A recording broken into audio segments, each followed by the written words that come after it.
Hello, everyone. I hope everyone's having a blessed day. We're going to have a nice, fun talk because we've already been having a fun talk back behind the stage about all kinds of fun stuff that will hopefully spill over into today's conversation. Today we have Buckethead and Shrubby with us. So, how should we get started? Should we start with AI, the future of video games with AI, Elio, or I think Buckethead had the games AI stuff last time, so let him start with that, I suppose. Yeah, we can do that. But first, we do have Buckethead giving us a little update about his health. So let's go ahead and do the health update. Yep. So I happen to be a Christian, so my personal testimony, this affects me greatly. I don't know how many of you believe in miracles, divine healing, stuff like that. So every year for the last 2 or 3 years, I've had to have at least one tooth pulled. And it's always had massive holes in it. Because I didn't take care of my teeth for 30 years, and now that I have started taking care of my teeth, it's come back to bite me in the butt. As it would. So I go into the dentist today. Actually, let me go a little further back. I have a tooth on the top left side, clear back to the very back, that had a hole in it. But the hole was tucked in where it was right up against the tooth right in front of it. But you could still see it clearly. And I ended up accidentally poking at it and ended up hurting like crazy. That's how I know for a fact that freaking hole was there. I go into the dentist today. The dentist pokes around a little bit. Not only is there nothing major wrong with my teeth in general, outside of a little misalignment and gum issues on the left side, but the hole that was in that tooth is gone. Okay. Like as if the hole was never there to begin with. Wow. And I know for a fact that hole was there because I ended up hurting myself on it. Yeah, that's at the very least either that was a superficial tooth, but there would still be evidence the hole being there. Yeah. Yeah. I can only give credit to God because that is a miracle in its own right. I'm not particularly one for the holy side, but I'd be saying yes, that's certainly something incredibly out of the ordinary. So the guy who did the exam and X-ray he's a really nice gentleman. I met him at Culver's, and he did the exam and X-ray for me for free today. Oh, that's awesome. So I have an appointment next Tuesday to get a deep cleaning, which $130, way less than I have ever had to pay. Nice. That is good. And I've decided to make this guy my regular dentist. So. Sweet. That's awesome, dude. Yeah, the fact that one, that's happened, and two, the fact that you're going to get shit done and shit sorted, and it's also with somebody who's giving you a discount. That's pretty damn good. Yep. Everything's coming up, Homer. Hey, quit drinking my stuff! That's a terrible Barney impression. Yeah. I've heard worse. Continue. Well, anyway. Moving on. Awesome. Well, we've got a couple of other things we're going to be talking about today. We're going to talk about the Wonderfilled Games Meltdown, which watching that video was, you gotta be shitting me. This dude. Hilarious. Yeah, it's self-owned. I mean, the dude couldn't make up his mind. Is from a family of immigrants, or has his family been here since the founding of the republic, or was he a Native American who was here before we ever was a nation? You know, it was just so insane watching this dude melt down. Mm. And then we also have what was the Smash Brothers guy that you was talking about? Masahiro Sakurai. Yes, and AI's it being used to make video games. That's another that we'll be talking about today. And just for fun, talk about the Elio movie, the Pixar's new movie that just come out. That looks like it's gonna. It looks like it's gonna be a massive flop. I mean, yet another flop from Disney. At this point, I mean, when I read what they were talking about this movie coming from the inside of it, because they said, oh, it was originally going to be all queer coded, and Disney or the executives at Pixar said we got to remove all of that because every time that they took it before test audiences, none of the test audiences said that they would have paid to see the movie because it was that bad. And so, yeah, we've got a lot of really cool shit to talk about today.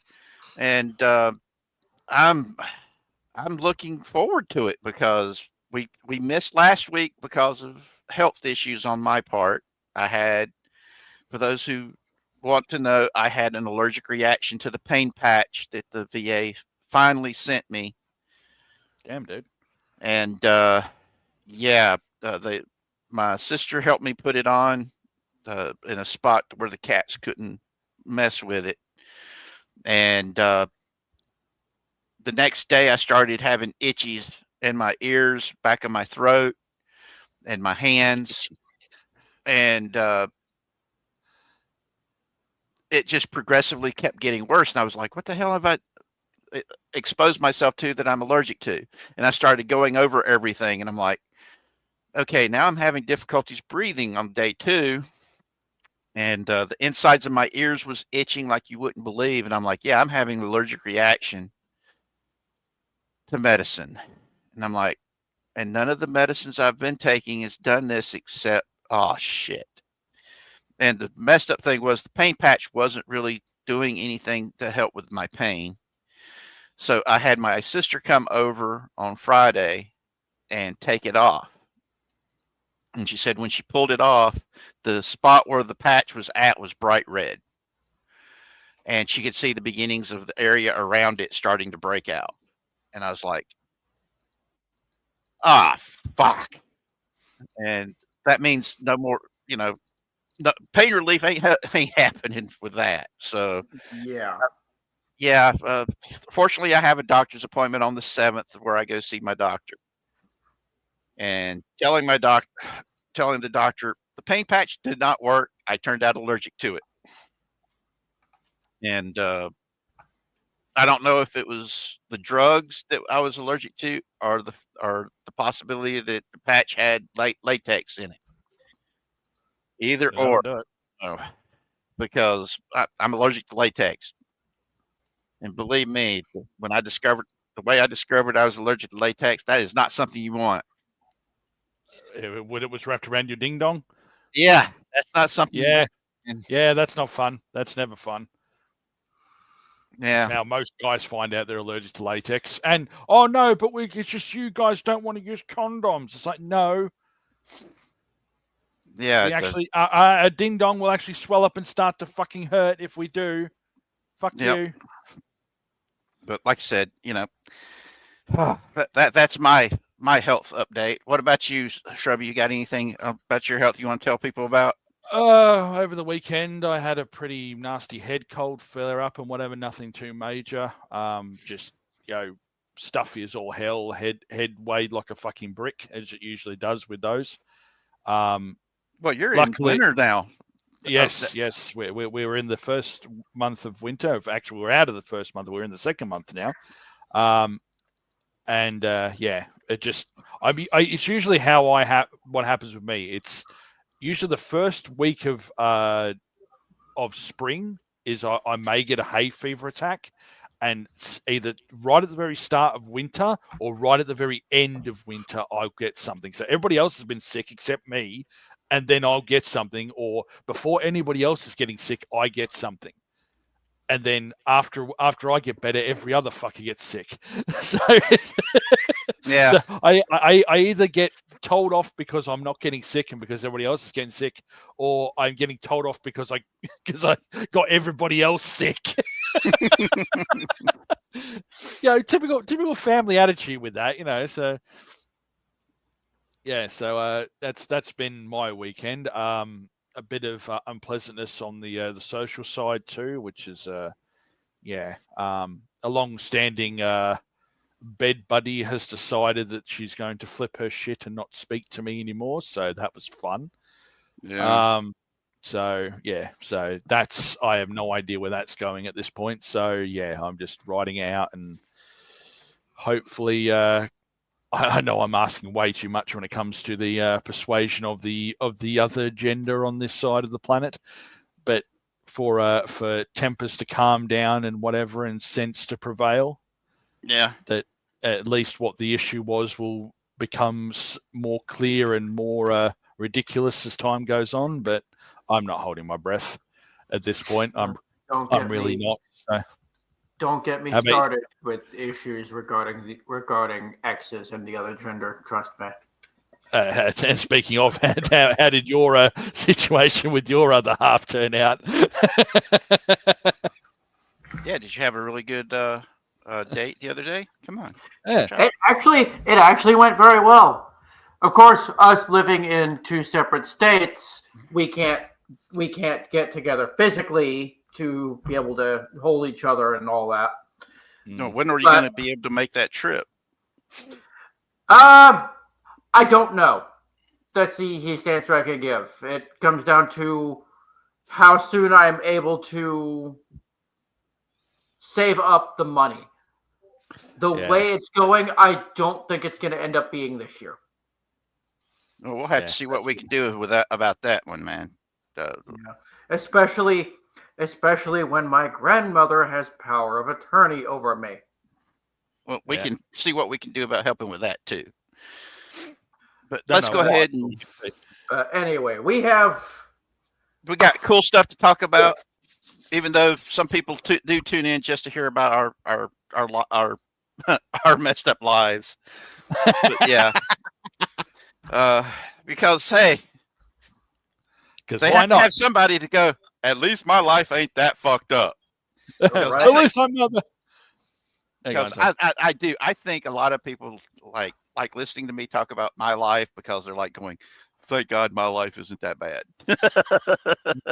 Then I can just say, well, what do you expect? My life is a soap opera called And the Redneck Rolled Over.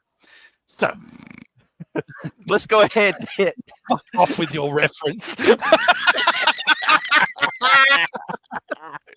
Let's go ahead. You should be ashamed to shout yourself for that one. Yes, I know. Let's go ahead and talk about the future of AI in video gaming that the Smash Brothers gentleman brought up. Ooh, yes. So a lot of you gamers, especially growing up with Nintendo, will know the name Masahiro Sakurai. He is well known as the creator and director of the Super Smash Brothers series, the creator of Kirby, as well as many others. He has come out and said that game development has become, quote, too time-consuming and unsustainable. Damn. Essentially what it boils down to, Sakurai said that large-scale games like Smash Ultimate and things like that have become too crazy and too hard to develop. Which I call bullshit, but yeah, go on. Where they've begun to accept that AI can be used in small part to help alleviate some of the strain on the workers. Mm-hmm. With Sakurai himself being known as a diehard workaholic. Well, look at the way that the studios there in Japan work. I mean, not just for the video games. I'm talking their animation, because that's where I know the most about the Japanese work ethic when it comes to their way they run their animation studios, and the stress that the guys that work there, and the guys and gals that work there go through at the animation studios are like, oh my God, hefty. I mean, they work hours that most construction workers here in the States would be looking at going, no fucking way, man. We don't have a union big enough for that. Siggy's in the audience, man. He says, Shrubby, it's time for you to accept our eldritch god into your life while praying to our god emperor. This is the way. You can fuck off with your heretic shit. Fuck off, you squid-faced prick. How do we know Steve Alderson isn't one of the Squid's children? Yeah, he's 100% one of the squid cultists. He's 100% walking around with the squid. No, not a cultist. He's one of the squid's children. One of his illegitimate offspring. That does explain a lot, and would probably be correct. Yes. Speaking of Squid Kid, get out of here, you squiddy bastard! I mean that in the loosest possible terms. He's telling Siggy to kiss his butt.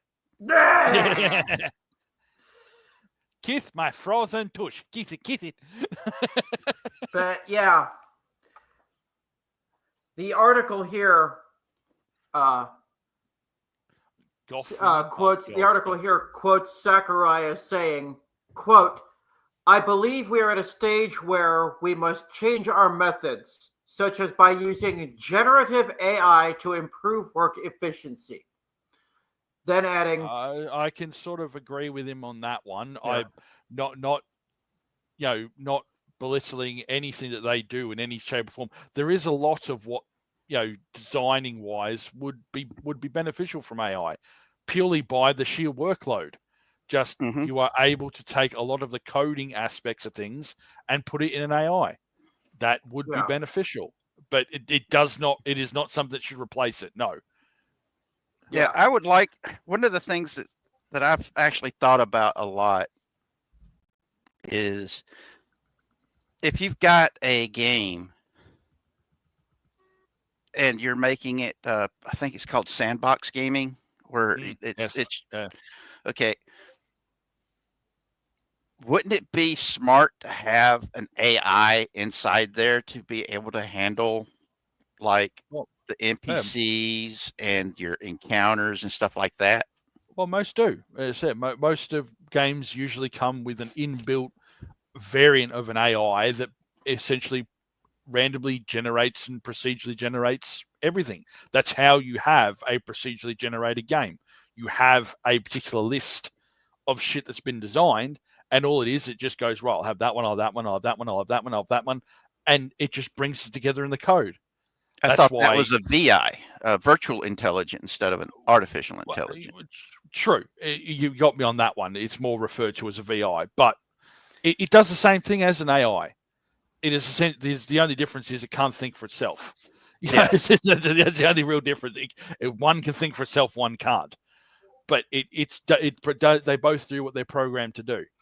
So, if you take that kind of procedurally generated mentality on a lot of sort of coding aspects of things, I could understand and agree with that. It would certainly alleviate a lot of the workload. It probably wouldn't replace people. That's the other part of it. That's what most people are so freaking out about. It will not replace people.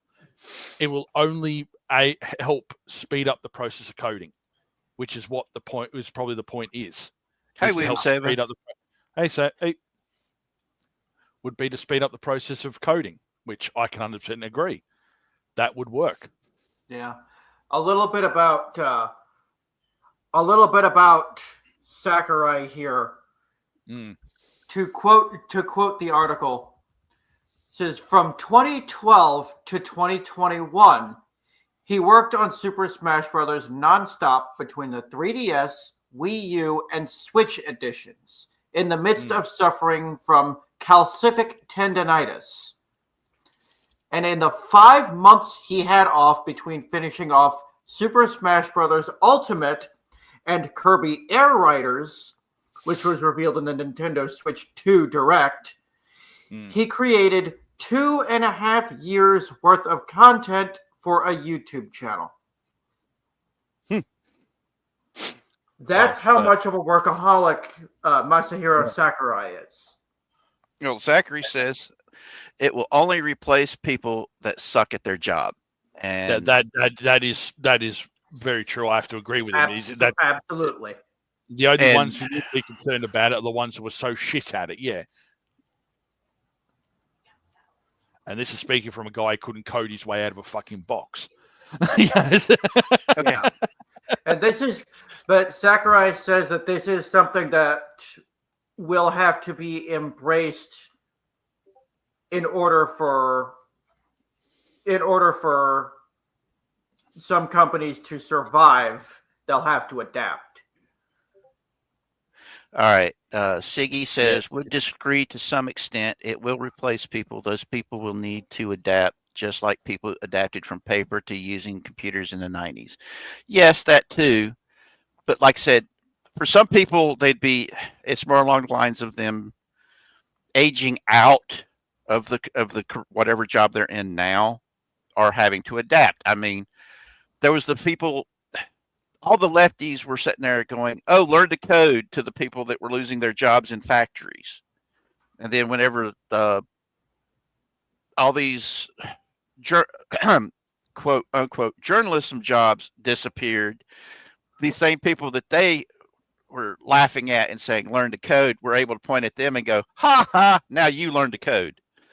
But that's life, you know. Yeah, everything evolves. Yeah, as technology gets better. But yeah, I mean, AI is a tool, just like any other tool. I mean, look at the manufacturing jobs.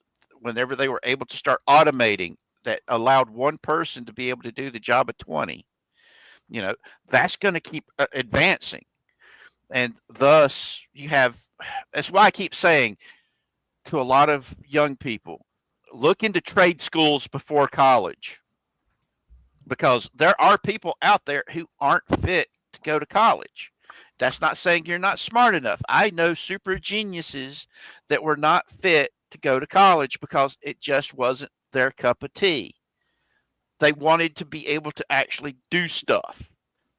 And the trade schools allowed them to do that. I mean, believe it or not, okay, when I was managing a gas station in the late 90s, in early aughts, okay, one of the guys that would stop in and get gas for his lawn care service, we had a conversation. Him and his wife used to be medical doctors, okay, and this was back in the 90s, and they did the math, and they said they spent half the year, all the money that they made for half a year went to taxes, and then the other half of the year went to go pay their malpractice insurance, and they were always stressed out because they weren't making enough money to have the quote unquote lifestyle that successful doctors are supposed to have. And he says when he decided they both decided that they weren't going to be paying that medical insurance no more, and their lives got better. And he said he started doing lawn care and lawn maintenance, and they actually live a better life doing that than they did with them both working as medical professionals. And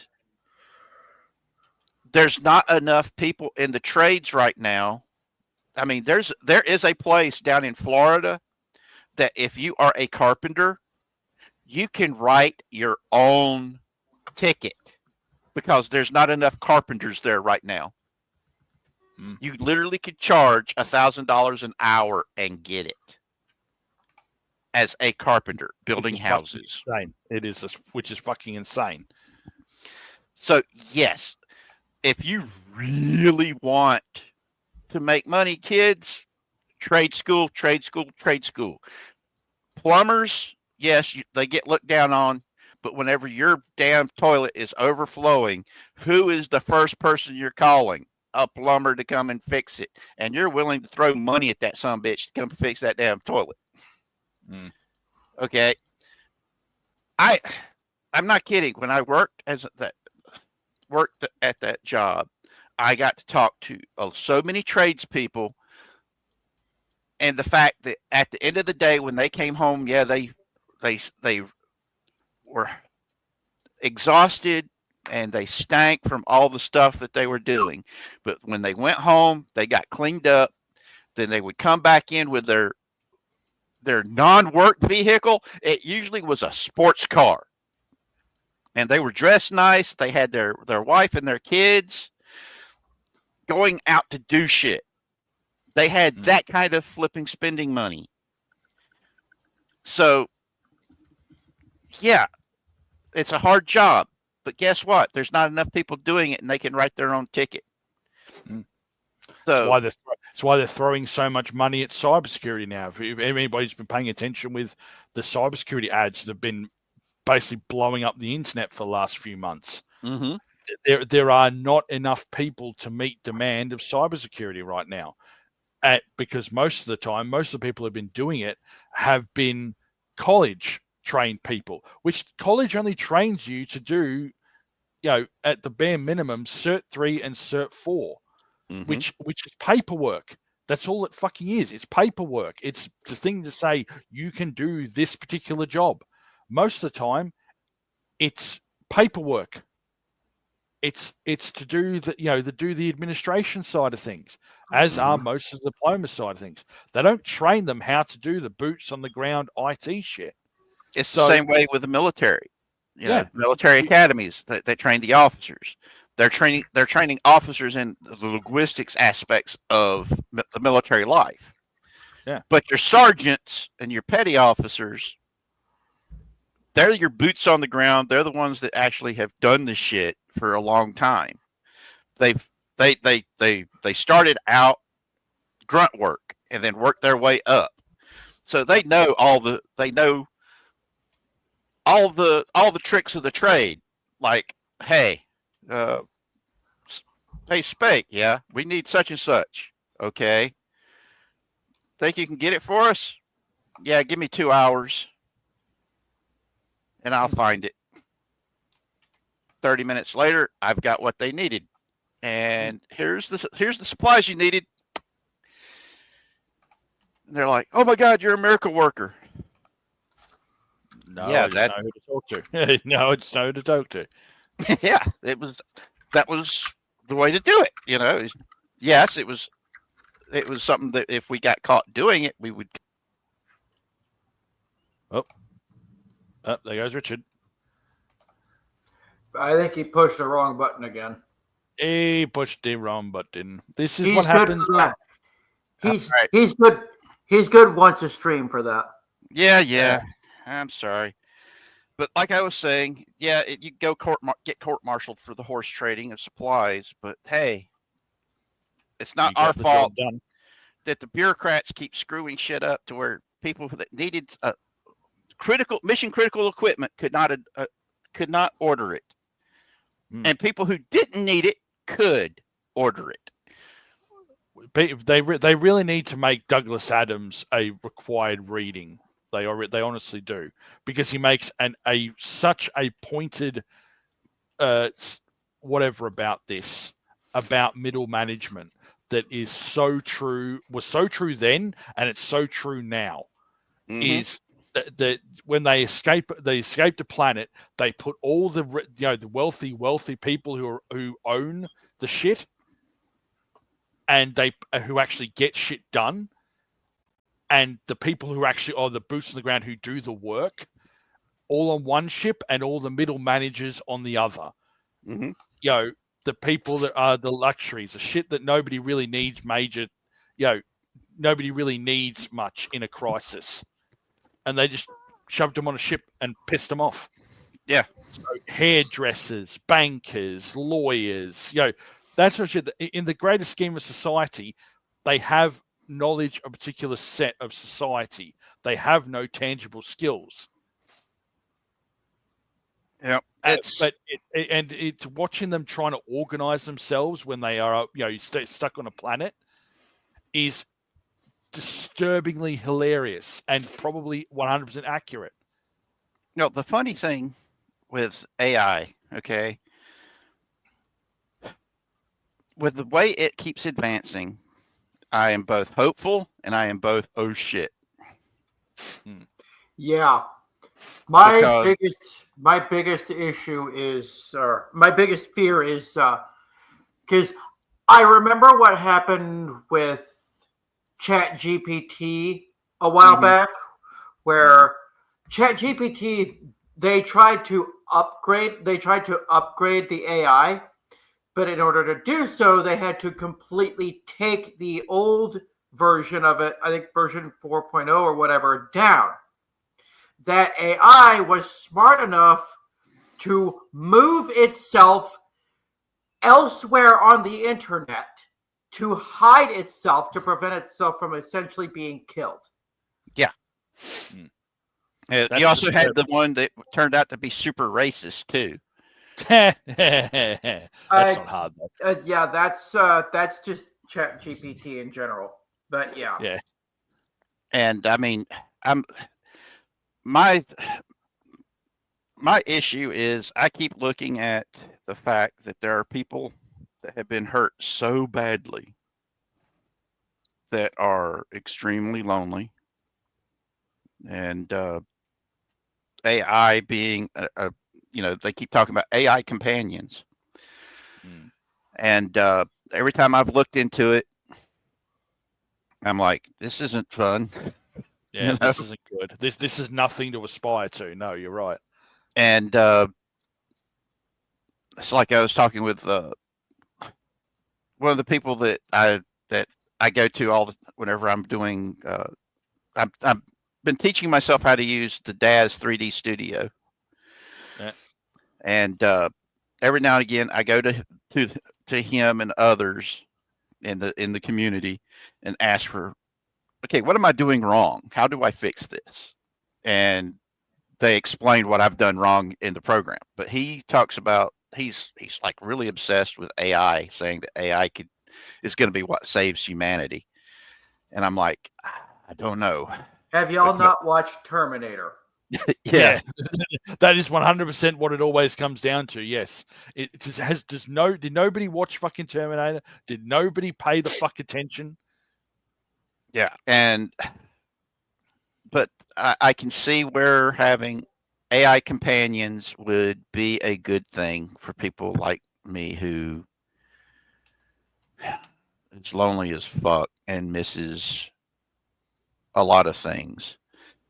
But it doesn't change the fact that even if you are able to convince yourself to fall for that illusion only lasts for a short period of time. And then there's a cartoon that well and truly explains this very, very poignantly. There's a girl who's obviously in a very broken home, and when she cries herself to sleep every night, etc., etc. Yeah. But when she has this dream, it's, you know, the Beauty and the Beast style thing, you know, the most handsome man she's ever seen. He gives her everything. He, you know, treats her like a princess, blah, blah, blah. And as her life effectively descends into just a mess, you know, school sucks, her parents are fighting, you know, everything's going to shit. She keeps finding ways to make herself fall asleep. Yeah. You know, to be in that better world, until it gets to the point of where she's starting to drug herself to sleep. And then as she starts to do that, you know, things get even worse. She's falling asleep in class. You know, she's falling asleep at the dinner table. She's pissing her parents off. She's not eating. You know, her health starts to decline, etc., etc. Shit goes going downhill really, really badly. You know, they have her, you know, committed for, you know, for psychiatric help, for medical help. You know, nothing's working. You know, and to the point of where she starts to lash out at the parents because they're being so dominating about it, because, you know, they're generally worried about her. She overdosed on pills. Yeah. And then she wakes up in that dream for the final time, and the guy stood there, you know, it's all nice and happy, it's all wonderful, and then his face starts to change. It changes into the face of the Grim Reaper because she's slowly dying.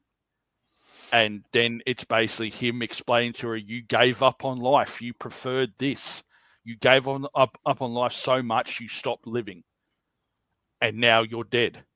Yeah. And now I have to do what I was meant to be here for the whole time.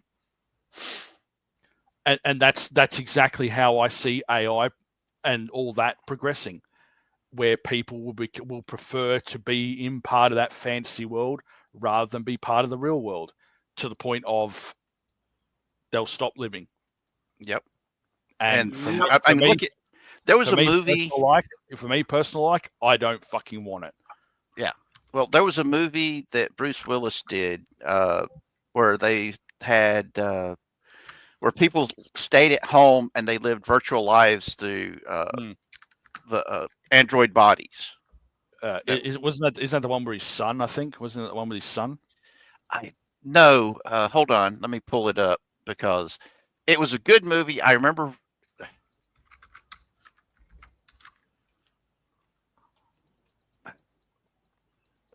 Shoot, the name of the movie is right on the Surrogates, I think is what it was called. Huh. Hold on. Let me see. Because people were going around,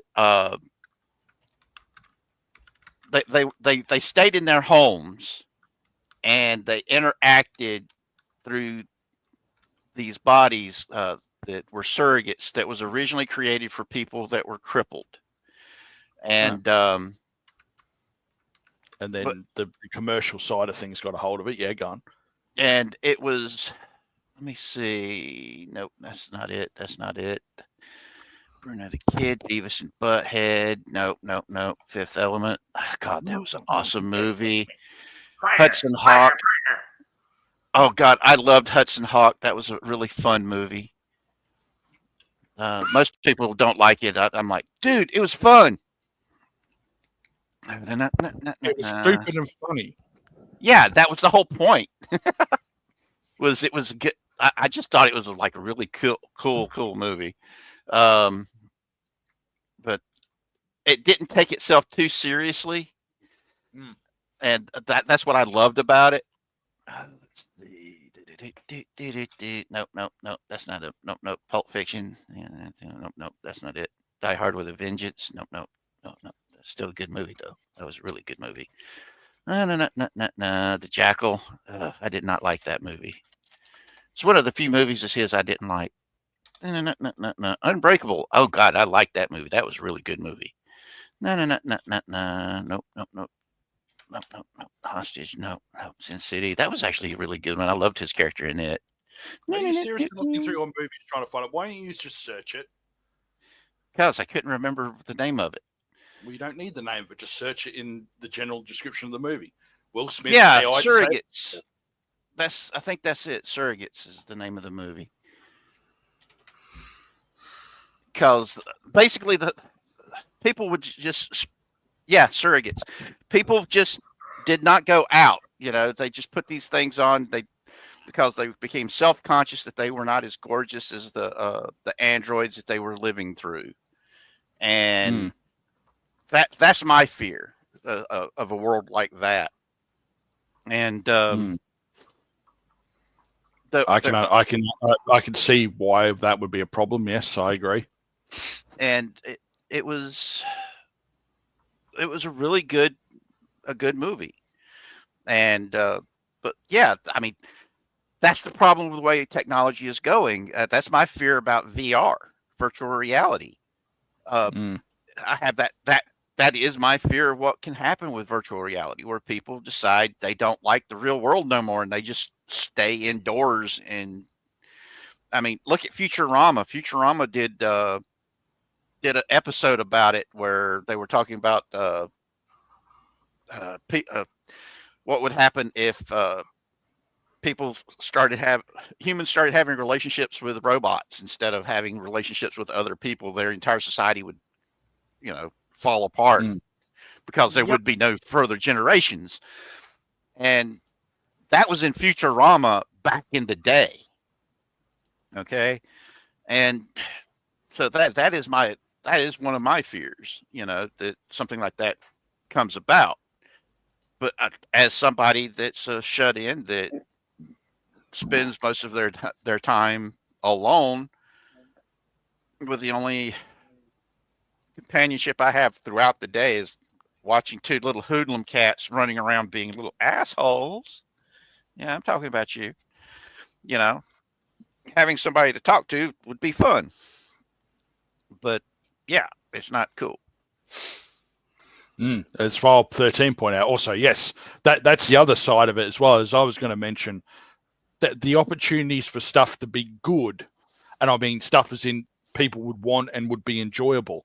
Case in point, Overlord, Farming in Another Life, those style of animation, people living in a hospital cocoon and shit like that. Or Sword Art Online, people living in cocoons and having deep dive games. That sort of thing would be good. But unfortunately, that is also where it comes down to. It's only good at the beginning. Yeah, it's only good at the start. When it becomes the norm, then it's a problem. Because people get addicted to it. Yep. There's a TV show called Upload that where, if you've not seen it, if I remember right, it's a Prime Video show, I think, where when you die, they upload you into a digital space. And it's really good. The guy that played Arrow is in it, or is it his brother that's in it? I can't remember which one. I've never seen it. It's one of them, and it's really good. I recommend it. It's got a lot of questions. Is it really your soul that's been digitized and uploaded, or is it just all of your memories? Is it really you, or just a copy? That's one of the things that is one of the questions in the whole show. That's really cool. Which is one of those things that we've had to talk with Tony about. So yeah, but that's the problem with as technology advances. People are going to lose their jobs regardless when technology advances, and it makes it to where one person can do a whole lot more jobs.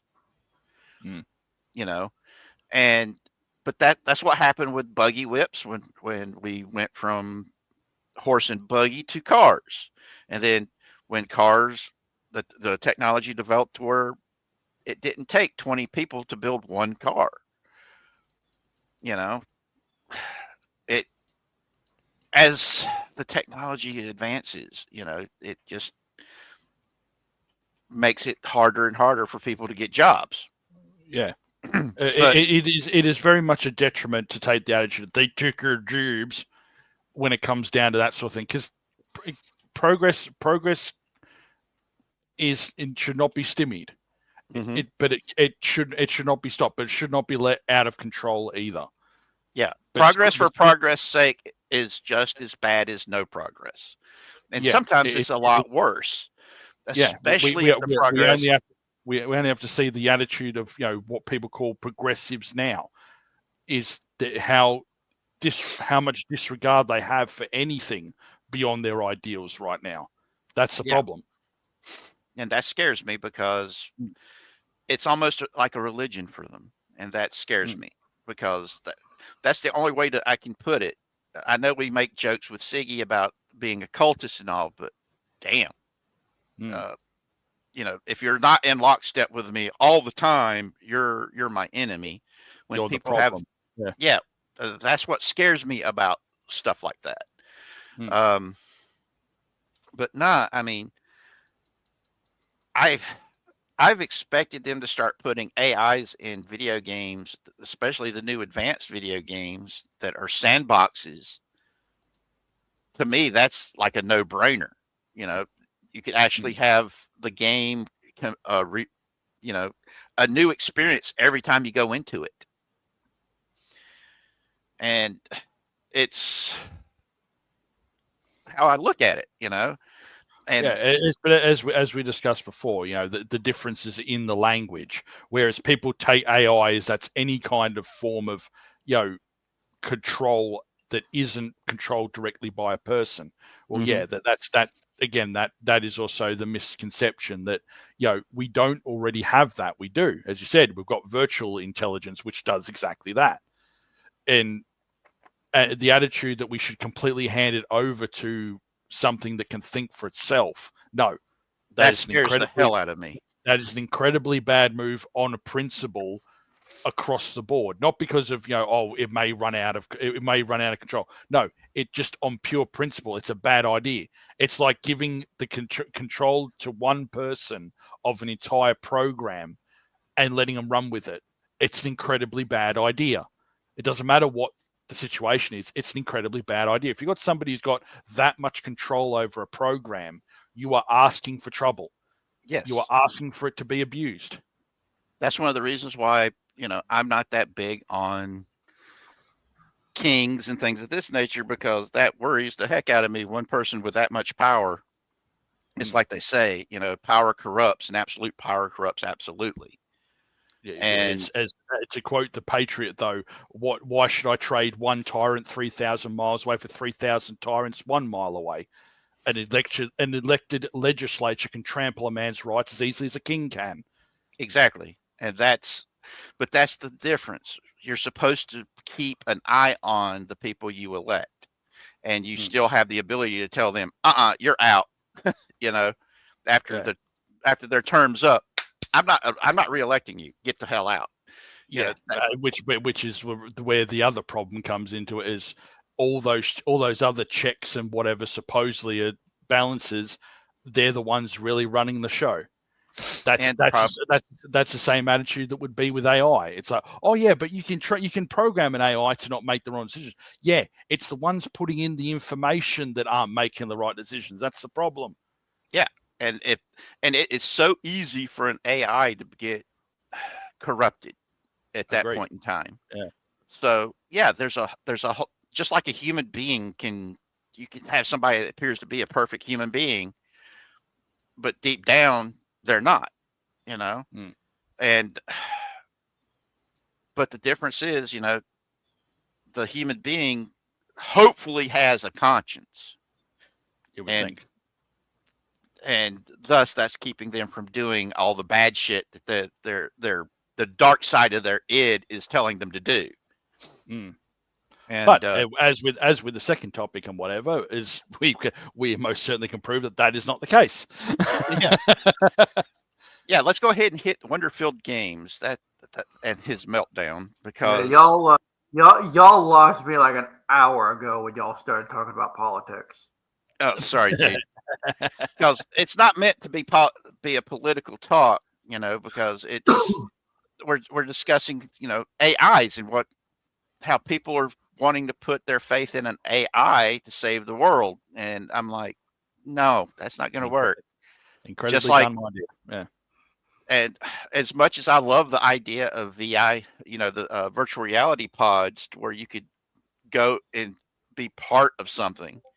I mean, look at like the next generation. You had the holodecks. That's something I would love to have in real life, because that would make life. We just need to remember to use moderation. Yes, that is the ultimate point of that. Yeah. And if, as is the case with some people, a few people I know, you are not capable of using moderation, then you shouldn't be allowed access. Yeah, and that's the issue. I've talked to people that I wouldn't trust them with something like that because they would get so addicted to it, that they wouldn't. That they can barely look after themselves, let alone be able to maintain the balance between work and life. Yeah, and I mean, being a cripple, being stuck at home all the time because I can't drive. I would actually see myself going into a VR type situation and just want to stay there because I would actually be able to go do shit in a VR. And after a while, I would probably end up wanting to just live in the VR and not come out because I used to do stuff. I used to be able to go and do stuff. I used to be able to go hiking. I used to be able to go biking. I used to go run. I used to swim. I used to do all these things that I can't do no more. And it's one of the reasons why I remember the movie Surrogate so much. And it came out. I can also, as I said, why I brought up Sword Art Online and other ones like that. For those who aren't particularly interested in watching the movie Surrogate, it also makes the point well and truly, yes. Because this movie came out right after my accident and I was crippled. And at that point in time, I couldn't walk without braces because the braces help support my legs that were all messed up and had just been bolted back on. And it was just setting in to where I couldn't go somewhere unless somebody came and took me to go somewhere. And it was settling in, oh God, this is going to be the rest of my life of being a shut-in and having to rely on somebody else for everything, which was really bad because I was without food. That was how I ended up meeting Nadine. Nadine lived down in Jacksonville, Florida, and I had no food in my house. And I was on Facebook and a couple of the forums I was on saying, if there's anybody in the Charlotte area that's willing to take me grocery shopping, I will give you $100 for showing up at my front door just to take me grocery shopping. And because I kept telling my parents, look, I have no food in the house. Can you please come and take me grocery shopping? We'll be there next week. We'll be there next week. So I had no food at all. I mean, I had even ate cans of sardines that had went out of date. Yeah. And I had gotten to the point to where I was ordering pizza so much that just the thought of pizza made me throw up. On an empty stomach, you know what that's like? You know, those dry heave throw ups? Yeah, that is what I was doing. Been there. We got. And so she drove all the way from Jacksonville, Florida. And when I tried to give her the $100 for coming to take me grocery shopping, she refused. She says, you're going to use that to buy food. And we went to the grocery and I typed on Facebook that she had drove all the way up from Jacksonville, Florida to finally take me grocery shopping. When we got back, my mom and my baby sister was sitting in my living room going, why didn't you tell us you didn't have any food?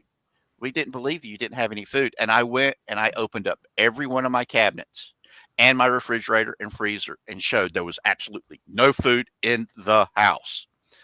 And I said, I kept telling you. No, you didn't. And I went to my Facebook internet messenger thing and said, see, right here, boom, boom, boom, boom. Me begging you to take me grocery shopping because I have no food. I have no food. I have no food. And well, we just didn't know. And I'm like, what else could I have done? You know? And I've been through that with my grandmother before. Not that exact scenario, but I've had a similar conversation with her before. And I've had a really rocky road with my family. I love them to death, but it's like sometimes you're like, you ignore, they ignored me, you know? Yep. And saw me as a burden. And when we moved to this house, I bought the house I'd wanted to buy since I was 16. First, we moved here renting it. And we told the people who we were renting from, I want to buy this house if you ever decide to sell it. And yeah, all kinds of stuff came out of that don't want to talk about it right now. But like I said,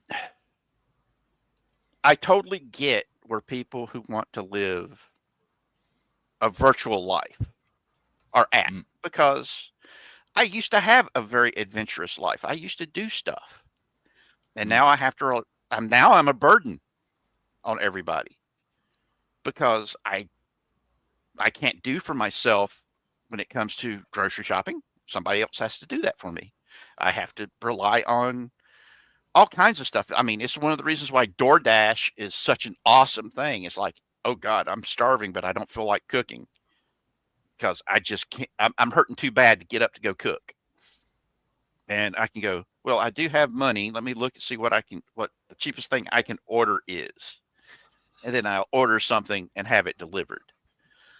And I tell the delivery person when I get it from them, I thank you so much for this. You don't know how much of a blessing it is to have somebody that's willing to do what you're doing. And the looks on their faces of somebody just saying, thank you for what you're doing. Thank God for you, because I'm a shut-in. I can't get out. And they're like, the look on their faces that they don't understand what that means to some people. So yeah, I'm so grateful to them. But anywho, let's go ahead and hit the Wonderfilled Games meltdown and the insanity that was that.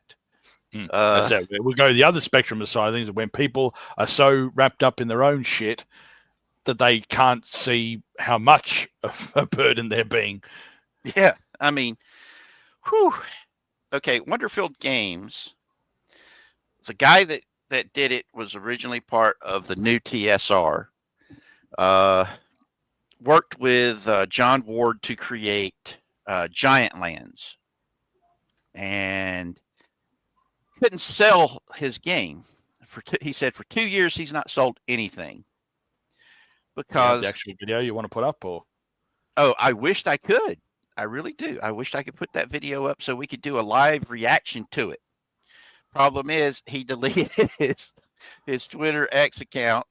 What a surprise! Beautiful. Because he did a 4.5-minute video. I mean, if you guys want to see it, you can go see it on Side Scrollers and a whole bunch of other commentary on YouTube.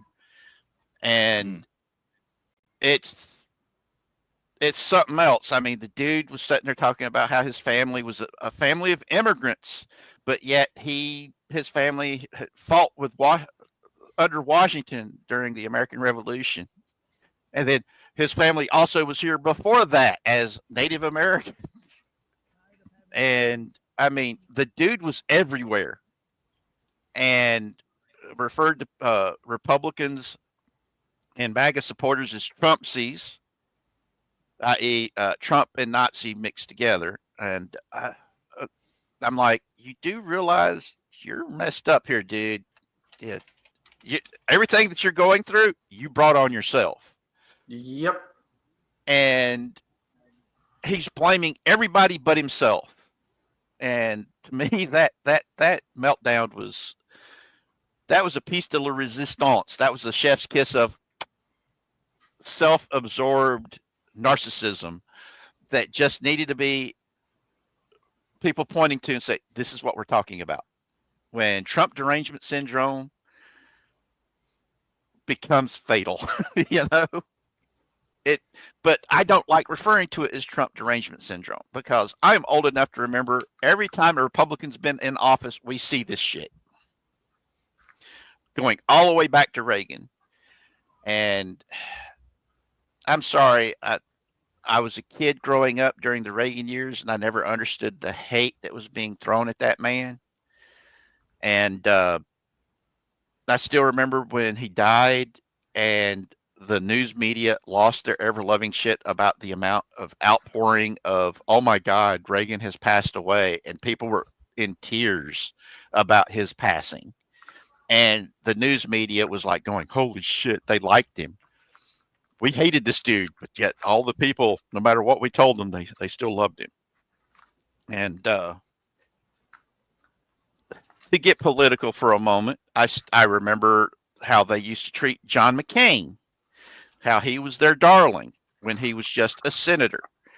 And they supported him all the way up until he got the presidential nomination for the Republican Party, and then they turned on him and started stabbing him in the back, just like they did with Trump.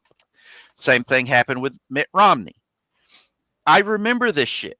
I'm that old. And I get tired of it repeating all the time. And every time I point to it, they're like, well, he's not whichever new Republican they're attacking. You know? We called him we called him John McLame back in my day. Yeah. And you know, I had my issues with McCain, you know, and I respected his service. I mean, the dude was at the Hanoi Hilton where they tortured the living fuck out of the man. And so, yeah, I had a great deal of respect for that, but I also got tired of it felt like there were times where he was hiding behind it. That if you had a policy issue, he would step back and say, well, I served my country and I did all this, you know. It's one of the reasons why I don't use my disability, me being a disabled veteran, as a shield, you know, like I've seen a lot of people do. But I get aggravated when I see some of this stuff that's out there, and it pisses me off. It really does, because I'm old. I remember a lot of shit that came before, and then when I try to tell the younger people about it today, they just look at me and go, huh? That's not true. That can't be true. And I'm like, dude, I lived through it. What do you expect? Yeah, it's called doing your research there, buddy. Yeah, and the problem is, too many people nowadays, thanks to those little artificial brains that they carry in their back pocket, they don't do the research, which really upsets me, because we have access to so much information nowadays that people aren't doing their research. They don't take, they don't even do the type of research of a third grader would do before a test. Is obviously keep track of how much you've got. So I've got 10k here. Now, what you want to do is you want to. What's that? Somebody's talking over you? Anyway, but yeah, I mean, it sound like Shrubby's having mic problems. Yeah. You all right over there, Shrubby? Yeah, sorry, phone blared off and whatever. I don't know what happened with that. No, that's all right. Okay, that's what that was. Yeah, sorry about that. That confused us both. Well, with Wonderfilled Games, you know, dude was throwing everybody under the bus except himself, and trying to make out that the reason why his company was pretty much dead was everybody else's fault instead of his. He made a game nobody really went for. I mean, what the hell, dude? You need to grow up, put the big boy panties on, and accept responsibility for what you did. That's what it always is going to boil down to. That's what it means to be a man, is take responsibility for your actions and accept the consequences, adapt and overcome. And I'm saying this as a human being to another human being. Get some help. You need it. You really, really need it. Go look at the old commercials that Michael Jordan put out of stop it. Get some help because you need it. You need to wake up, take responsibility for your own shit. Stop trying to blame everybody else for something. Them not buying something because you left a bad taste in their mouths. And I don't mean in a sexual way. That was a joke, but hey. It's a bad joke, but it's still a joke.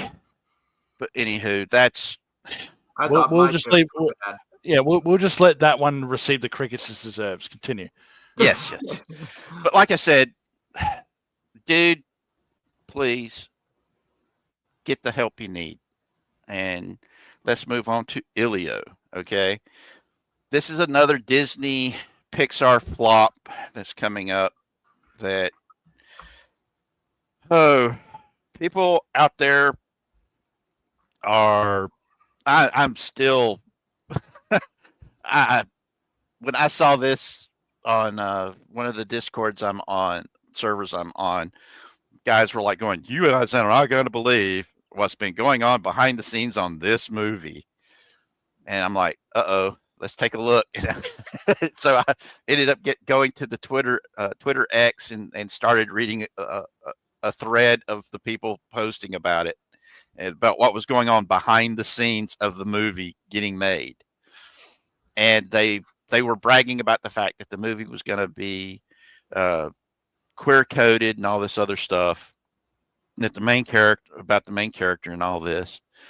And whenever they put it in front of test screening audiences, the test screening audiences did not like the movie at all, and were like going, "Nope, ain't gonna go see it. I wouldn't pay to go see this movie." So they had to take it back and rework it. And you've got people in Pixar that have lost their ever-loving shit that the movie got gutted. You removed all the queer-coded stuff, and now the movie's not even going to be any good, and it's going to flop. And completely ignoring the fact that if the movie went out as it was made, it was going to flop even worse. And it would have pulled a Snow White. Yeah, and they spent like $200-something million on making this movie, and I'm like, haven't they learned throwing money at a problem doesn't make the problem go away or get any better? It just is you're just wasting your money. Sometimes it's like what Warner Brothers did with the Batgirl movie. You know, it's like this movie, they put it before test audiences, and the test audiences did not like it. So it was so bad that the dude who just bought Warner Brothers said, "Oh, hell no, putting that out is going to be worse than if we just shelve it." Yep. Just like they attempted to do with Coyote versus Acme. Yeah, and I mean, whew, you gotta, I'm like, it's like Seeing Red, the movie that they put out, Seeing Red, that was all about the girl getting that time of the month, and instead she turned into a giant red panda. Oh yeah, turning red. Mm-hmm. Yeah, my girlfriend and I watched that movie about a month or so back. If they hadn't made it as an allegory about that, I think that it would have been a better movie. Make it a comedy. That's what it should have been. Don't try to take it seriously. Oh, but like I said, they're movies are supposed to be for kids, and they're pushing so much adult themes into them. They're not making the money, and that's the thing that I'm trying to understand what's causing these people to go these routes, you know? It's like you're throwing good money away on purpose. One thing I've learned is the more you try to understand something, the more questions you will have and the less sense it will make.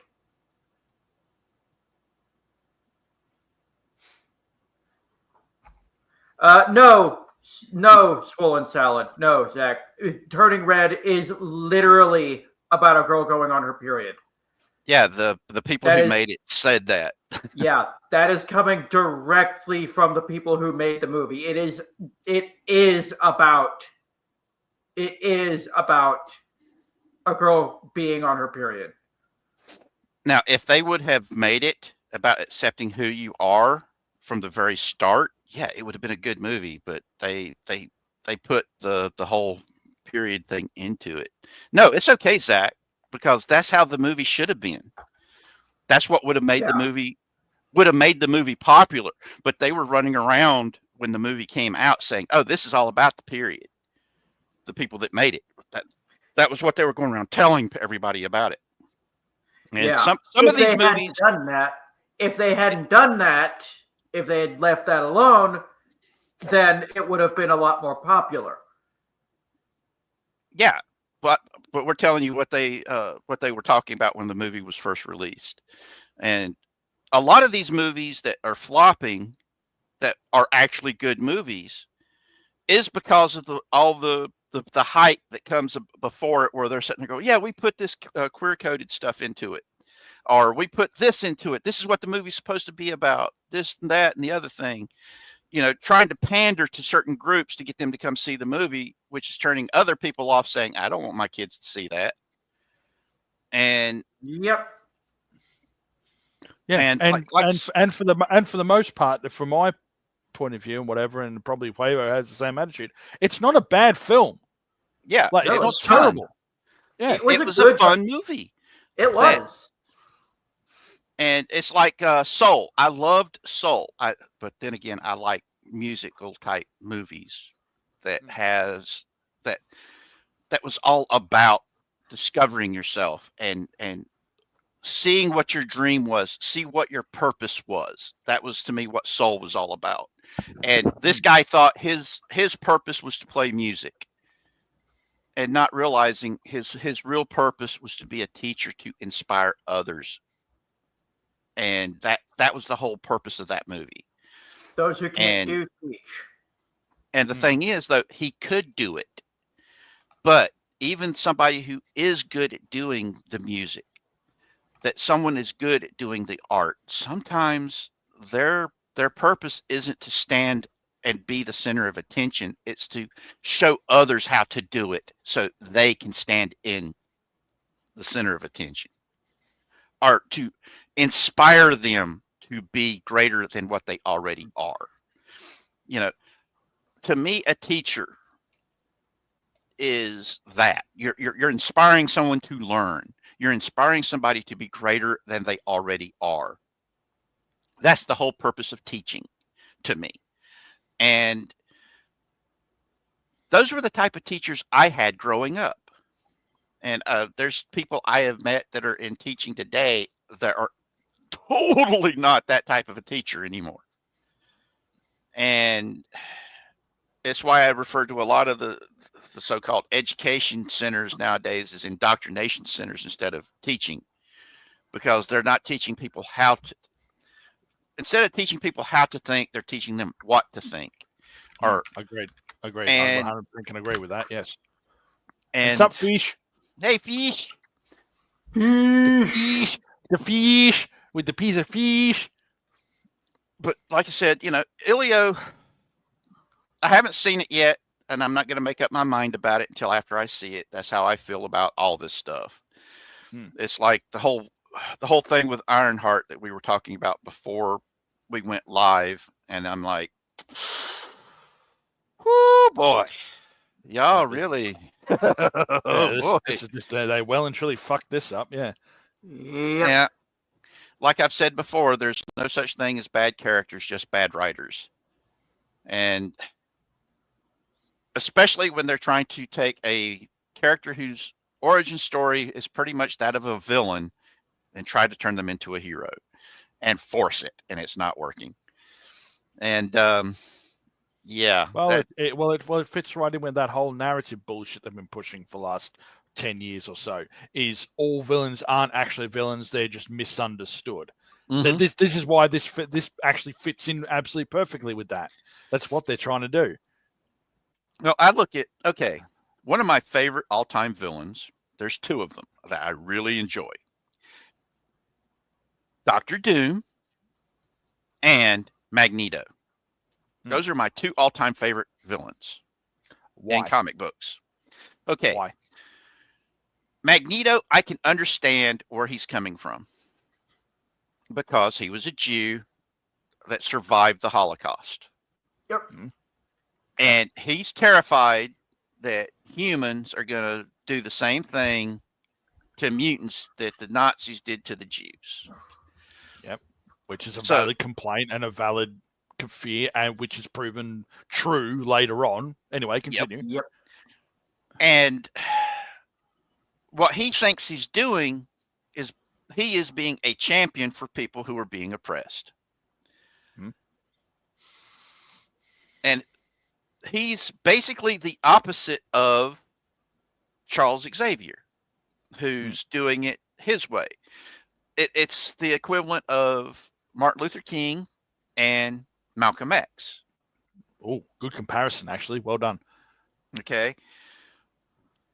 If you listen to what Malcolm X said, especially in his later years before he was murdered, there's no other way to put it. He was murdered by people that did not like the fact that he was getting away from the racist rhetoric. Because after he went on his Hajj, he talked about the fact that when he went to the Hajj, to the Mecca, there was a blonde-haired, blue-eyed dude right beside him helping him along. And he came to that realization, you know? Okay, let's take a look at what Carla said. And Disney threw a fit about people not watching their original content after biting us one time after another with shit. And I saw Elio had the gay stuff pulled back on. Why is that in a kid's movie? Exactly. It was in the Lightyear movie too. Yeah, they forced it into the Lightyear movie. And if that hadn't been in the Lightyear movie, I think the Lightyear movie would have went a heck of a lot better. Because they kept pushing that stuff in the run up to the release of the movie, and it made a lot of families go, I don't think I want to put that up, take my kids to see that. It's like the gay kiss that was at the end of, I think it was at the end of Last Jedi, or was it the end of Rise of Skywalker, where they zoomed in on these two women kissing in the background, and when it went overseas, they cut that completely out. Not a clue. I don't Yes. remember. I don't remember that. Yeah, they cut it they made a big deal about it here in the States and in Europe, but whenever it went to other countries like China, it was cut out. Kind of like what they did with Boyega, you know. On our posters, he was big. Over there, he was tiny. Or not there at all. Yeah. No, quite literally. There was several cases someone actually went and found the Star Wars posters, and he had been completely cut from the entire poster. Like, not as in, oh, he's smaller than he normally is. No, he wasn't there at all. There was all the other major characters, no sign of him. Yep. And Ironic, given he was one of the main characters. Yeah. Right, well, he black man. Slanty, I know, like black man. Yeah. Yeah. Now, one of the things that I wish that they would have done, okay, I'm going to go out here and say this. At the end of The Force Awakens, you know, they had that moment between Poe and Finn where it looked like, you know, Finn's about to give Poe back his vest, and he's like, no, you keep it. You look good in it. And I'm like, are they going to do it? Are they really going to do it? Are they going to do it? Come on. Let's see it. Do it.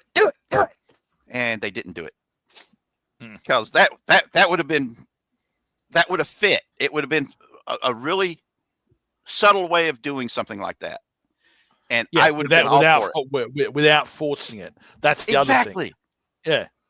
Is if you're not forcing it on people, people are more accepting of it. It's why we're in the situation we're in now. When,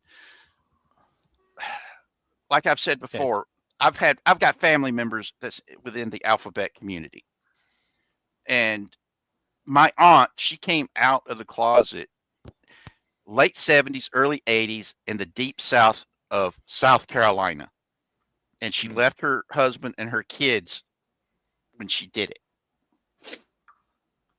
Okay. So I know what that's like. I know what she went through. My family went through it with her. We supported her. We went through the process of trying to, with all the rights to where she could live her life the way she wanted to. We went through that shit. College Fish, exactly. Well said. And you notice that he doesn't say much about it. Harvey Finkelstein. You notice he doesn't say a damn word about all this. Neither does Nathan Lane. That should tell you how far out of the fucking deep end this shit is. Mm-hmm. Yep. And that, Okay, as long as you're not forcing this stuff on people, they're accepting of it.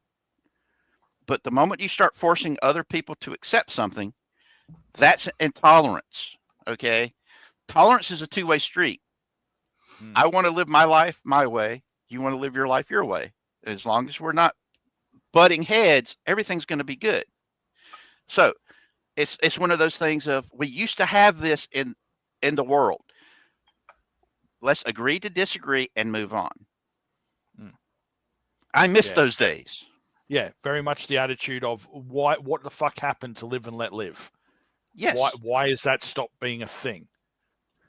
And that's the situation we're in today.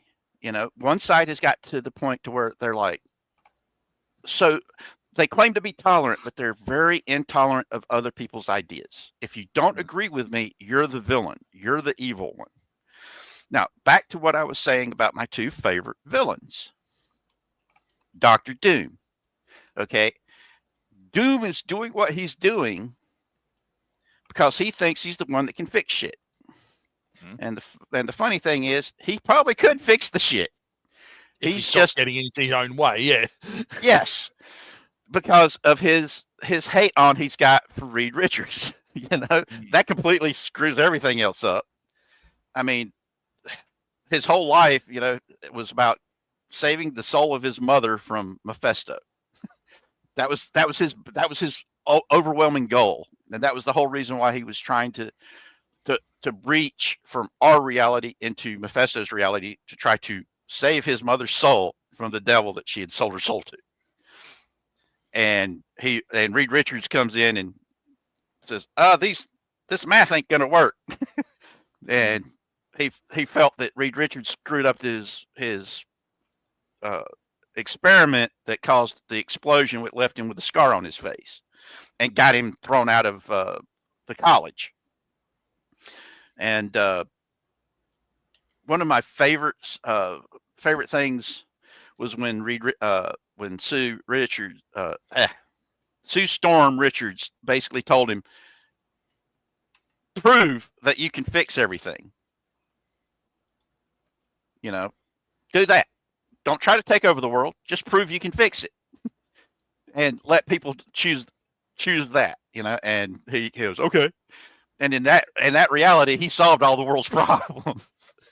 Yep, I remember reading about that reality. That was actually kind of fun.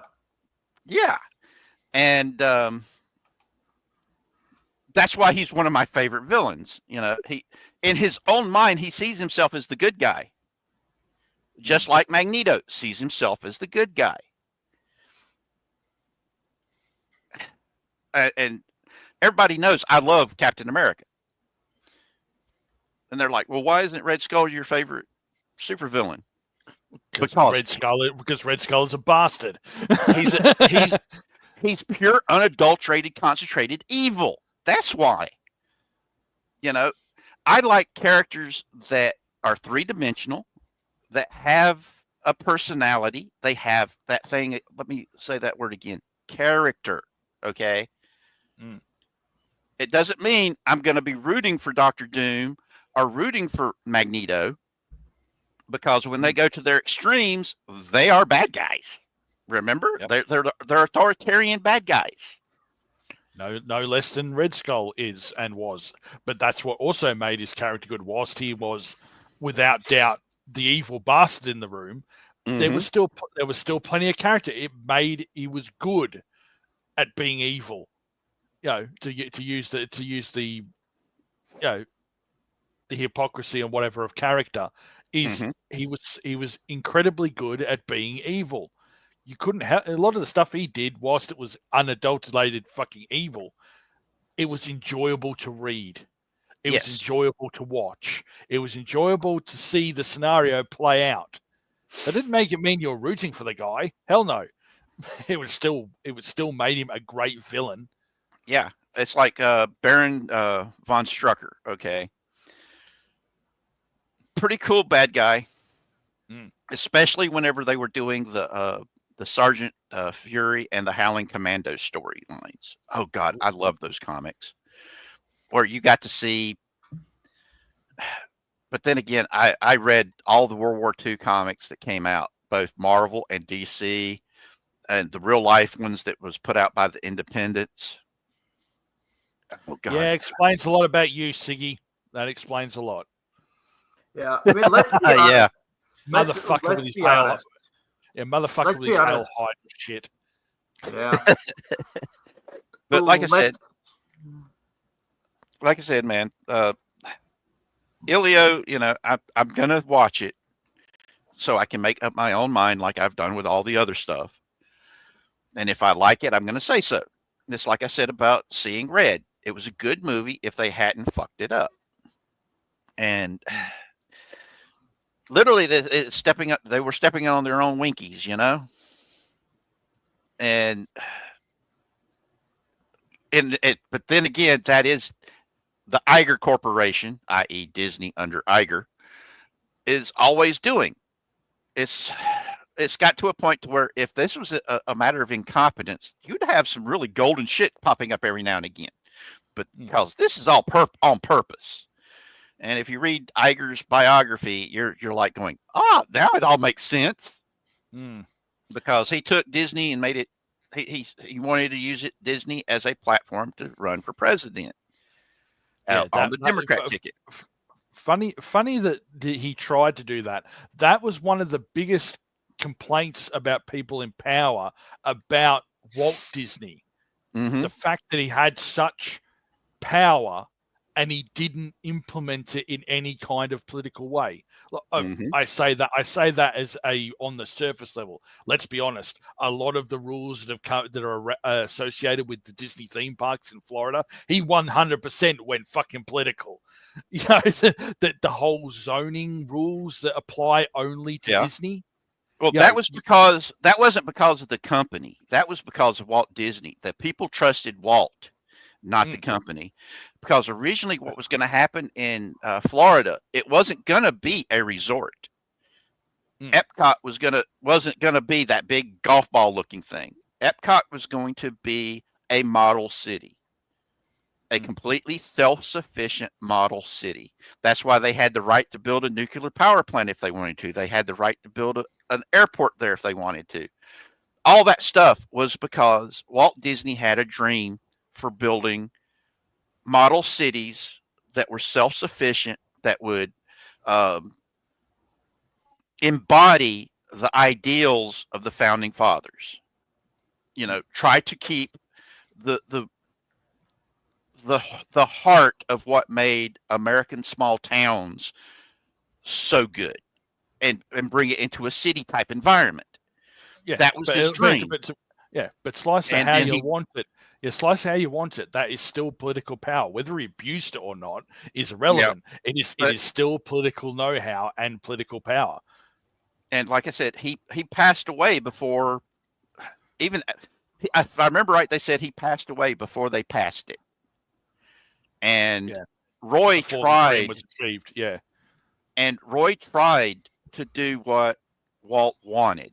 Problem was, most of what Walt wanted was still in Walt's head. And yeah, half the reason it got so far as it did was because of Walt. That was, as you said, the fact that people trusted Walt. It's not to say that they didn't trust Roy. They just didn't trust Roy the same way they trusted Walt. Yeah, and then Walt couldn't do what he wanted to do because once Walt was gone, he had to deal with the board of directors who says, well, let's turn this into a resort and do what we want to do with it. And that's one of the reasons why Disney is not liked that much in Florida, was all the bullshit that went around with that. Yeah, the whole Reedy Creek. Yeah, Reedy that's it. Creek that blew up in their faces. Very much yeah, and so. it's going to cost them. It's going to cost them in the end trillions upon trillions of dollars, because Reedy Creek. I know there's a lot of people who want to blame Chapek for losing Reedy Creek, but the truth of the matter was it was Iger who cost them that, because Iger was behind the scenes still running Disney. Because even though Chapek was supposed to be the CEO, he didn't have any real power. Yeah, he was just there to shut the critics up. Yeah, because the critics were upset that Iger had been there for so damn long. And the first movie that Chapek had approved was the Deadpool movie that came out, Deadpool and Wolverine. So everything up until then was still under Iger, and Chapek was only there for a very short period of time. And one of the reasons why Deadpool and Wolverine did so well was the fact that Chapek allowed Ryan Reynolds and Hugh Jackman to have as much control over the movie as they did. And they said, we're not putting that in. Chapek was out of the scene long before Deadpool and Wolverine. I think you're thinking the original Deadpool movie, because Deadpool and Wolverine was released just this last year. Yes, that was how long it was in production. Wait, really? He does have a point. Yeah, that is how long it was in the works for. Because remember, Deadpool and Wolverine was the first Disney Deadpool movie. Yeah, that's true. And he approved it. He also approved all of the fact that Ryan Reynolds had total control over it. And that's one of the reasons why Woke didn't show up in it, was the fact that Ryan Reynolds is a fan. He's a Deadpool fan. I mean, when they cast him as Deadpool in the Fox movies, he was upset with what they did to Deadpool. He was really upset about it, because he would go on tears about how they really fucked with Deadpool. And that's one of the reasons why he was behind the scenes pushing to get a real comic accurate Deadpool movie made. And a lot of people think that his Green Lantern movie sucked. And I'm like, no, it didn't.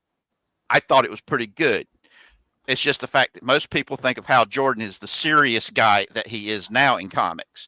They completely forget when he first became Green Lantern, he was wisecracking, being a butthead, and didn't.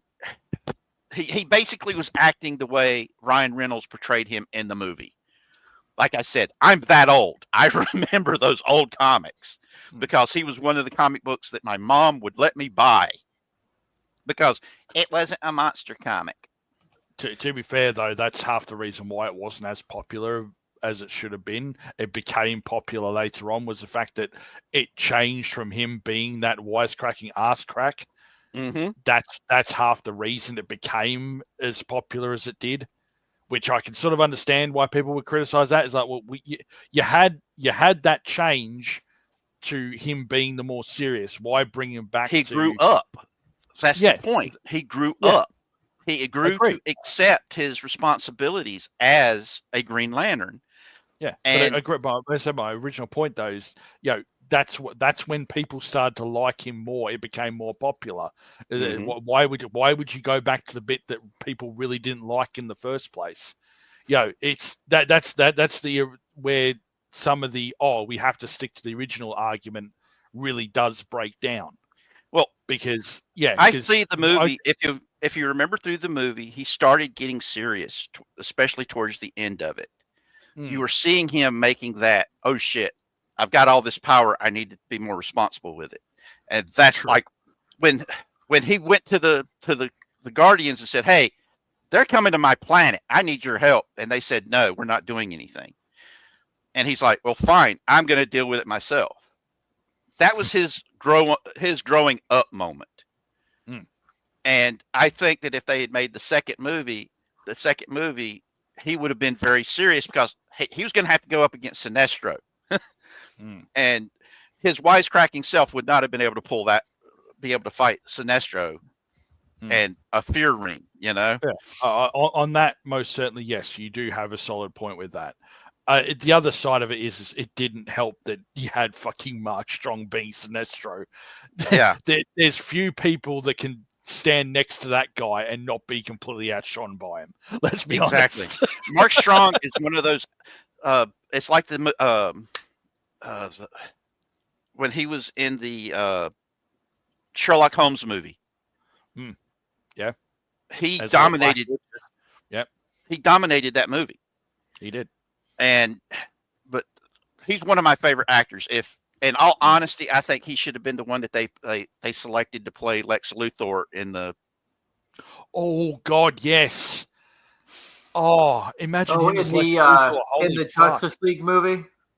Yeah, not just the Justice League movie, but just in any Superman movie, he should be the Lex Luthor because he's got the gravitas. Solid, yes. Imagine him going up against Henry Cavill Superman with Henry Cavill with a real good Superman script.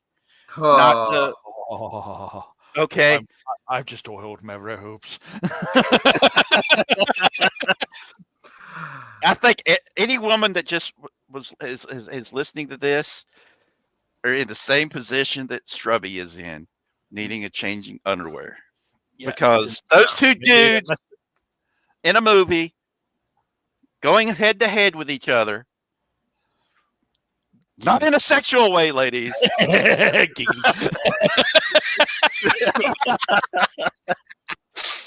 But yes, the two of them in a movie.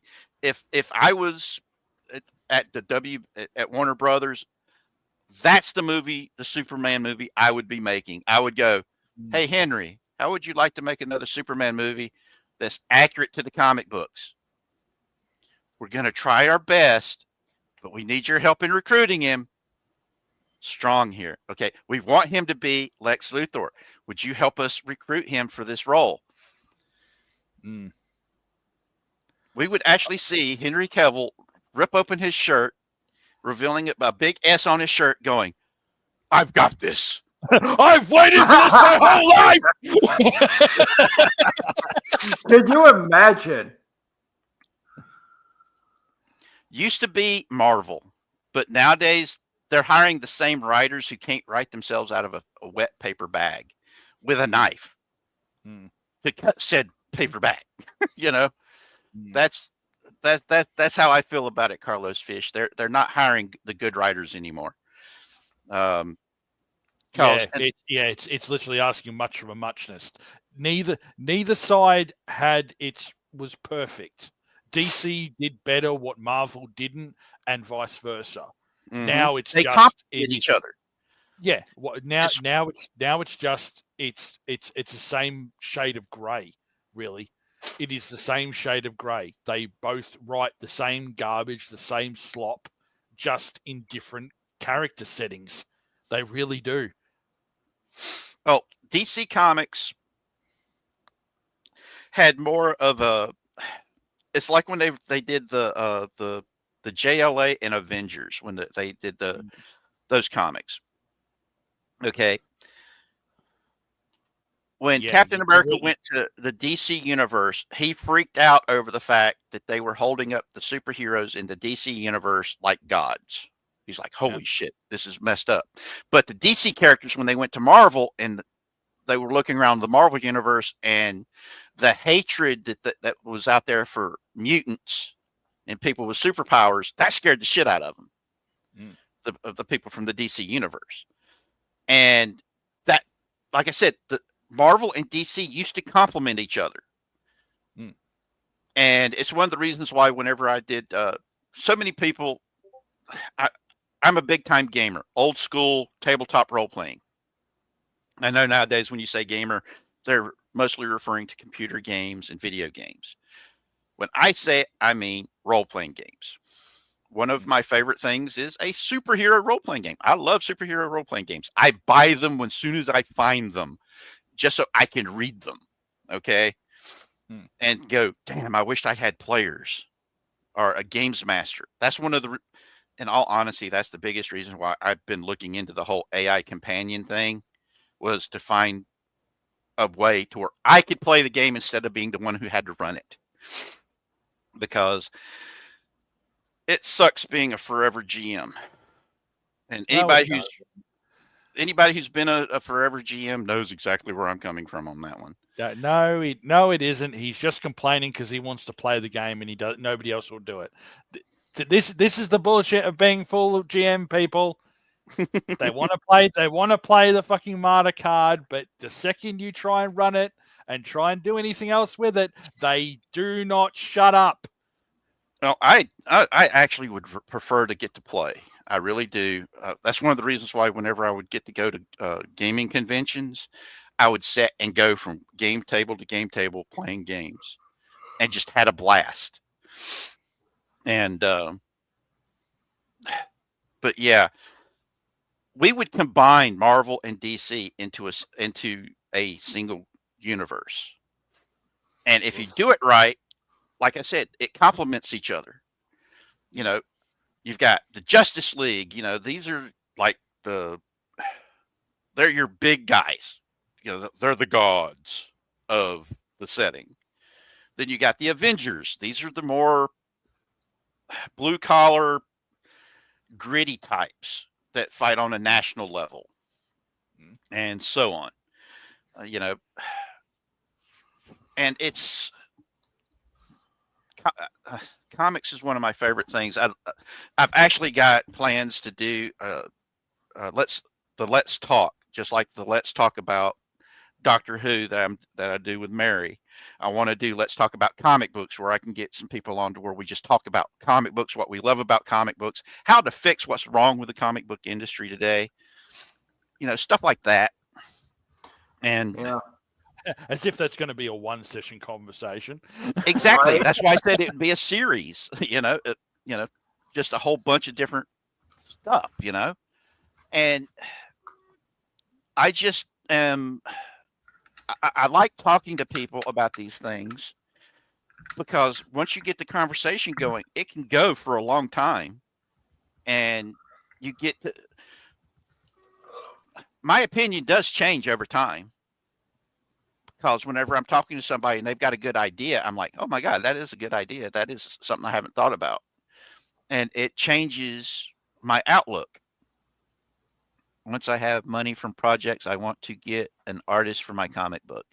I am trying to save up money right now to do the book, because there's a guy I've been talking to that's a writer. He's a ghostwriter who wants to write the book about me dying 5 times and all the stuff that I've gone through to get to where I'm at now, where I'm trying to get my sister to take me to our credit union so I can get all that data that's necessary for setting up a Patreon to be able to have money go to it so I can pay him to write that book. But I'm also, every time I go to Heroes Con, I go up and down Artist Alley, where I get to talk with the professional artists and the professional writers, asking them how much they charge and what the averages are per page for writers and for artists. And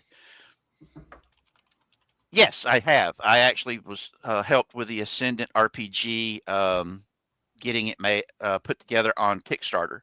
And anytime they bring up their Kickstarter stuff, I've been supporting it. Yeah. Ascendant RPG is really good. But yeah, so get with me, Carlos. We can see what we can do about helping on that, because I've got my stuff I want to do for a comic book that's based out of Charlotte with the Queensmen, which is the way I describe the Queensmen are they're the Queen City's most unlikeliest heroes, because you've got a disgruntled veteran with the American Patriot, as you can see in my avatar. God damn it, on my goddamn day off. And then you've got the Woman in Red, which is based off of the character, the public domain character of the same name. She was the first female superhero, and she was basically a Batman back in the day.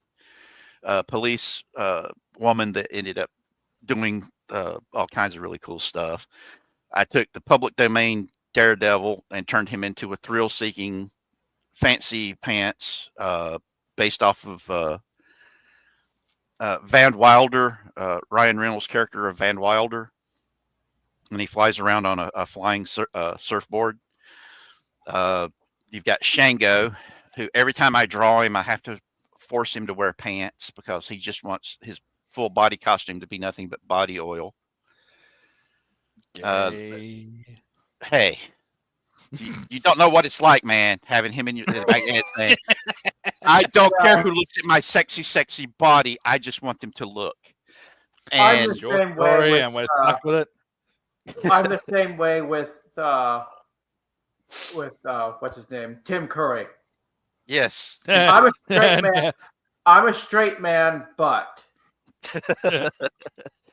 like let's see. Then you've got Samson, who's a descendant of the original Samson from the Bible. You've got let's see. You've got Iron Maiden. She's a Canadian who moved to the United States because she couldn't open up a weapons plant company in Canada.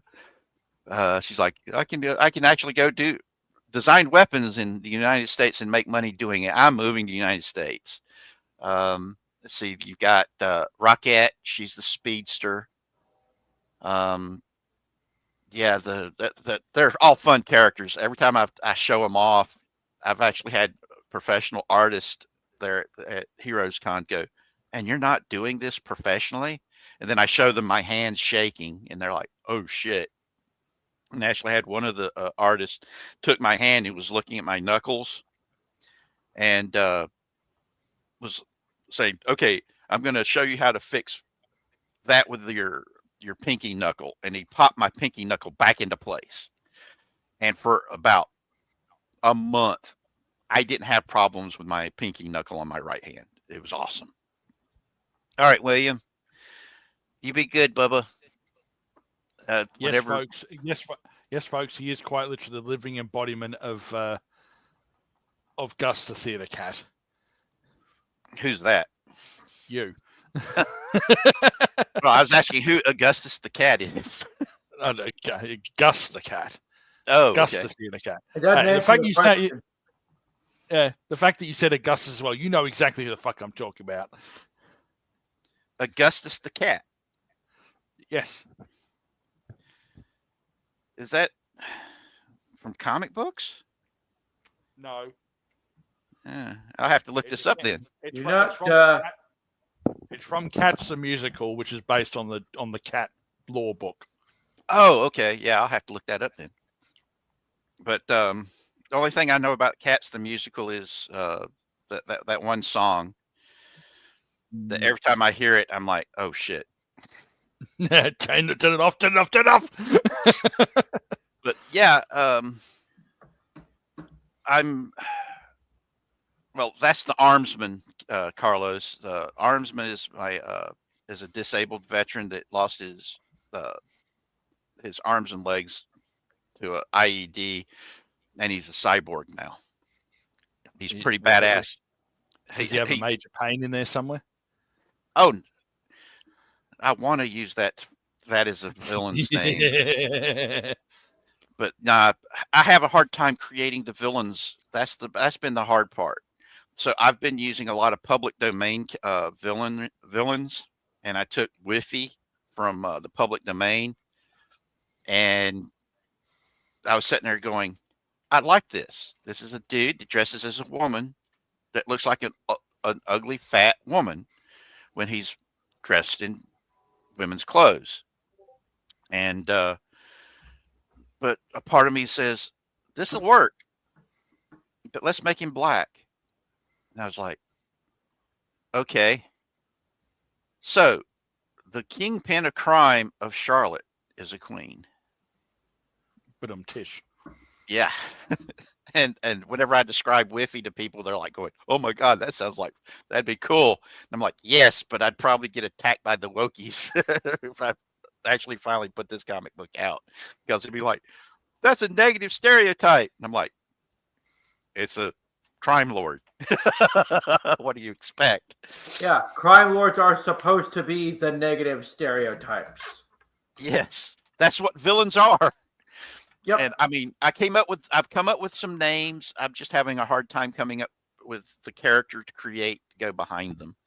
Because I wanted to tie just like the Queensmen are tied to Charlotte, I wanted to tie the villains to the Carolinas as well. All right, you be good, Carlos. We'll probably be wrapping it up in about 10 minutes. It's just about time for whatever start, isn't it?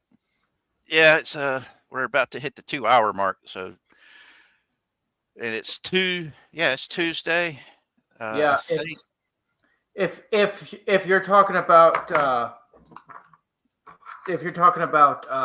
what is it?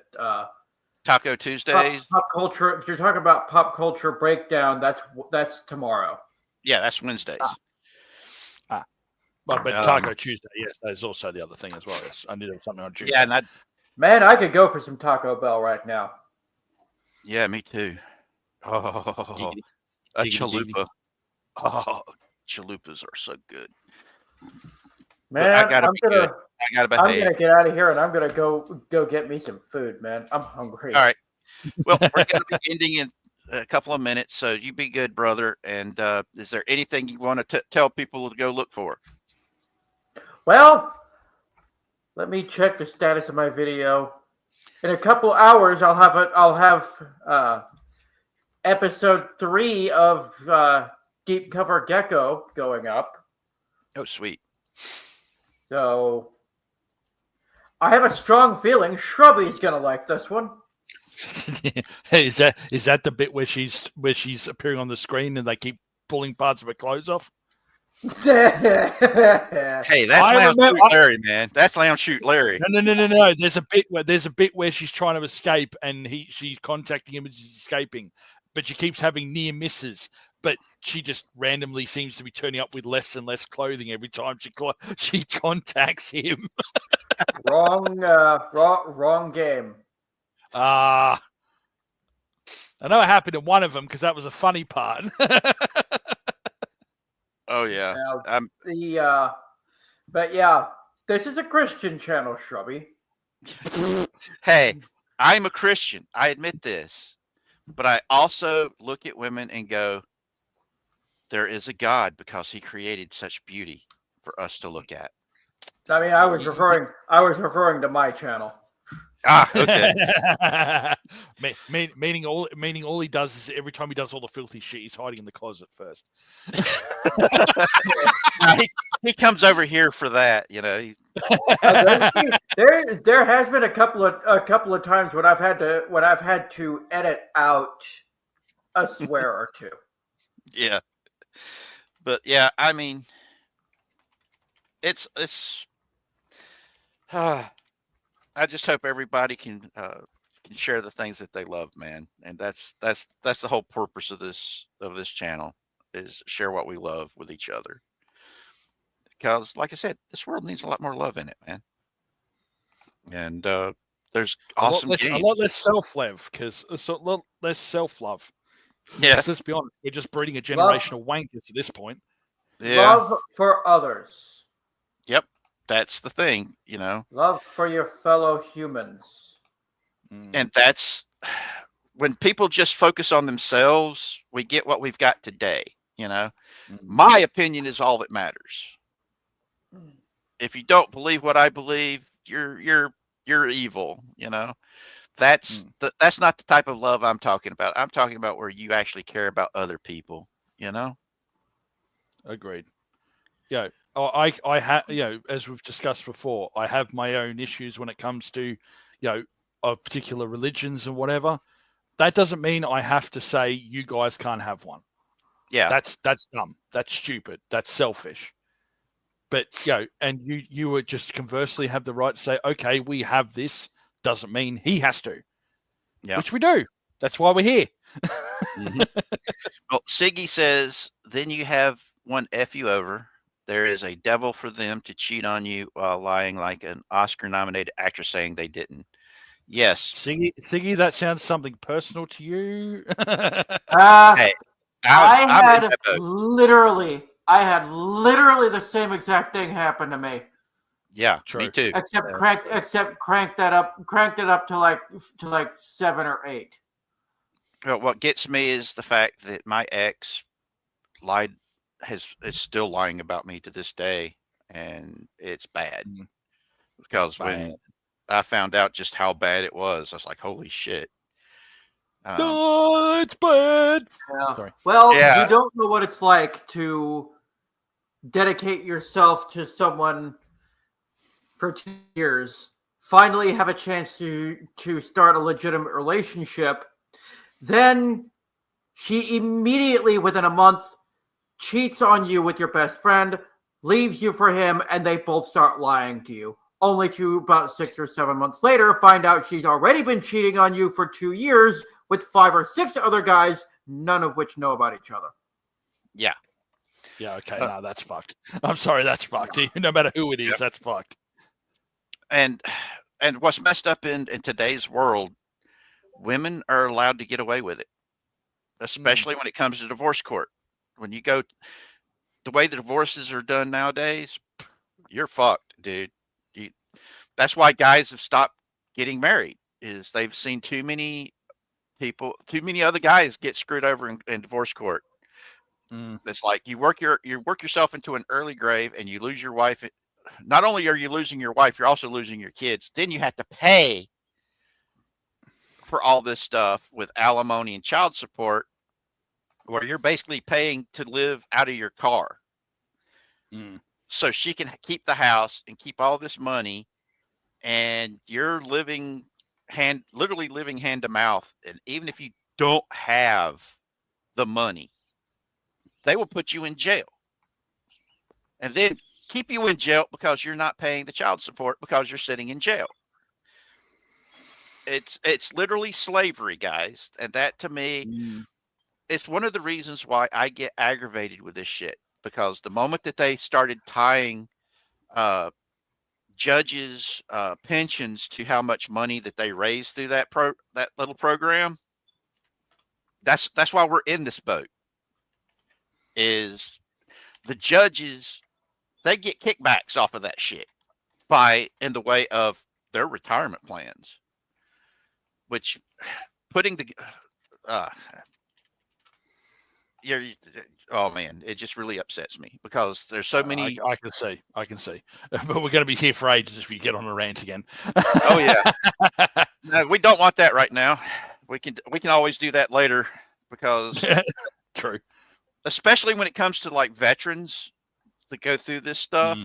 Yeah, being agreed.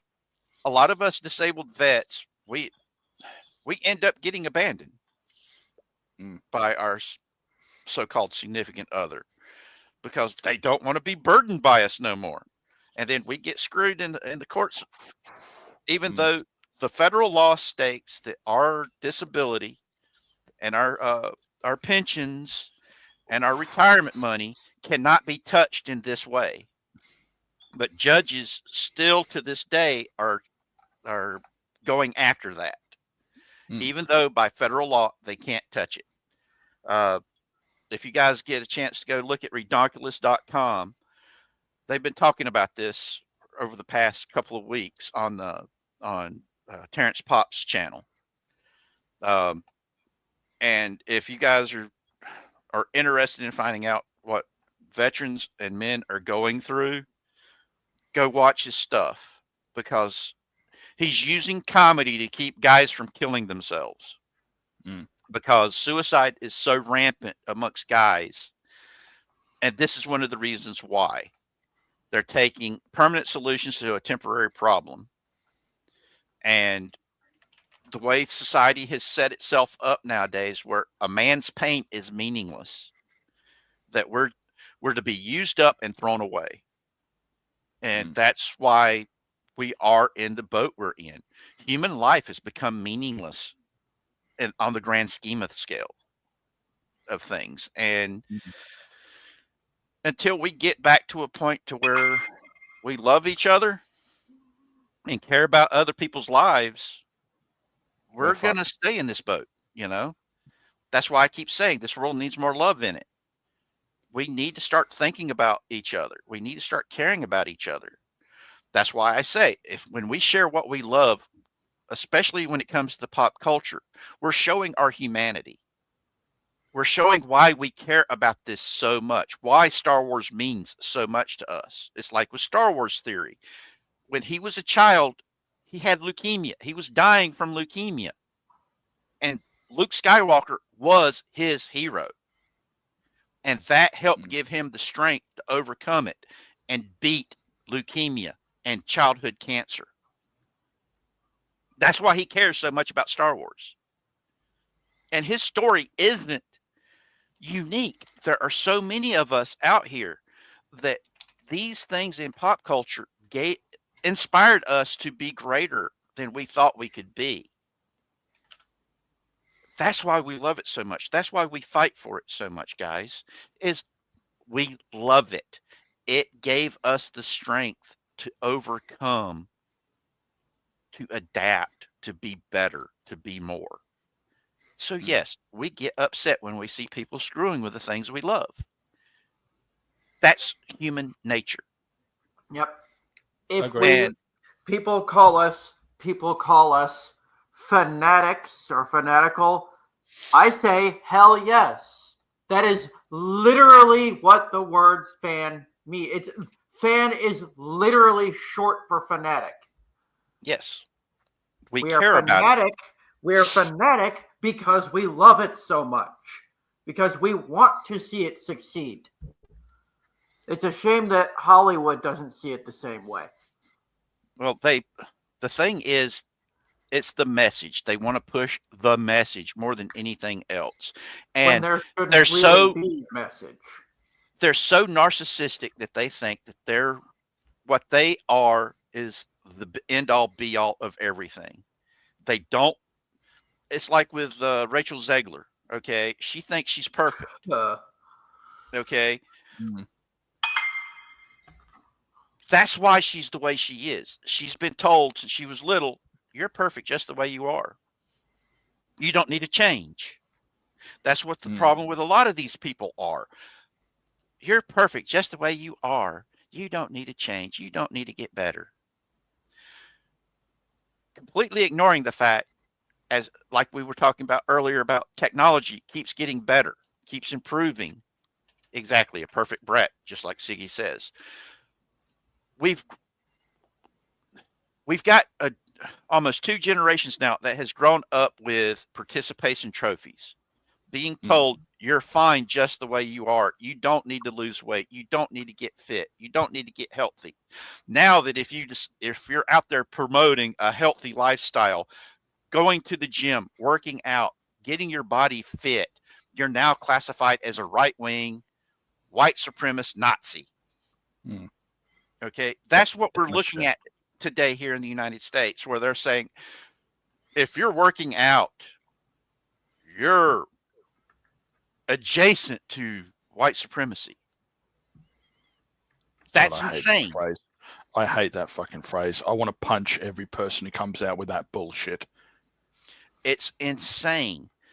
If you take care of yourself, or if you're on time, if you take things seriously, we've allowed people to get away with murder. And literally. Exactly. And that's why I say human life has become to a point to where it's cheap. People don't care about it no more. this is getting hard. I'm going to throw it away. And when you can throw away a human life like it's nothing, that's a societal breakdown point, and that's what we're at. That's why I keep saying, share the things you love, guys.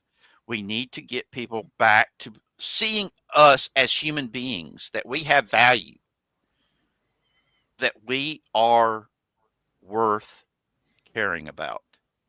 Because when you dehumanize somebody, that's how they were able to the Nazis were able to get away with it with the Jews and homosexuals and communists and all these other groups that they were able to other for being different.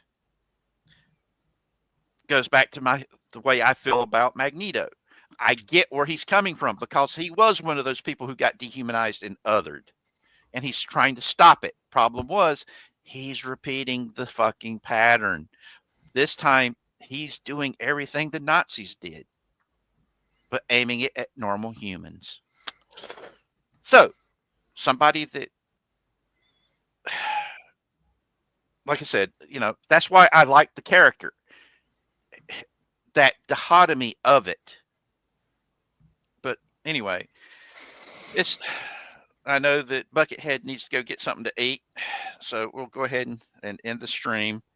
I hope everybody's had a good time, had a good talk, made you think about some stuff, and hopefully we can get people bringing up stuff in chat that we can start talking about. If you guys have subjects you want us to bring up on the show, be it a weekly or any of the specials that I'm going to be doing, like I said, the Let's Talk. Okay, if you guys want to do a Let's Talk about a subject, shoot me a line. Like I said, I'm a cripple. I'm always home. We can set it up anytime you want to talk about it, so we can do a live stream that way. Just let me know. And like I said, you can hit me up on the channel's Discord. Anybody's welcome up on here. And even if I disagree with you, we can agree to disagree and get along. Yep. That's what I want us to get back to, guys. And even though Siggy out there, come on, man. You hear it, heretic son of a bitch. You got to stop breaking into the aquariums and baptizing all the squids and all the octopuses into the cult of Harvey. You got to stop. Okay. I love that whole news article. It was glorious. All right. Yes, Siggy, don't be a bad boy. You got to be good. Be a good boy. Siggy. Bad Siggy. Bad Siggy. No Siggy, bad Siggy. Bonk. But I love you, Bubba. I love all of you, and we'll talk to you guys again a little later. And go share what you love, guys. This world needs more love in it, and that's what we need to do. Yeah, but that means humanity is no longer if you push that damn button, Bubba. Yeah, I'm not ready to die. Yeah, neither am I. Even though I know where I'm going. Especially not by death by fire and squid. Yeah. I prefer my death to be of natural causes. Thank you. Yes. Yep. Being smothered by natural titties. Natural causes. Very much so, Bubba. Very much so. I love you guys, and I'll see you guys later. Later, Richard. All right.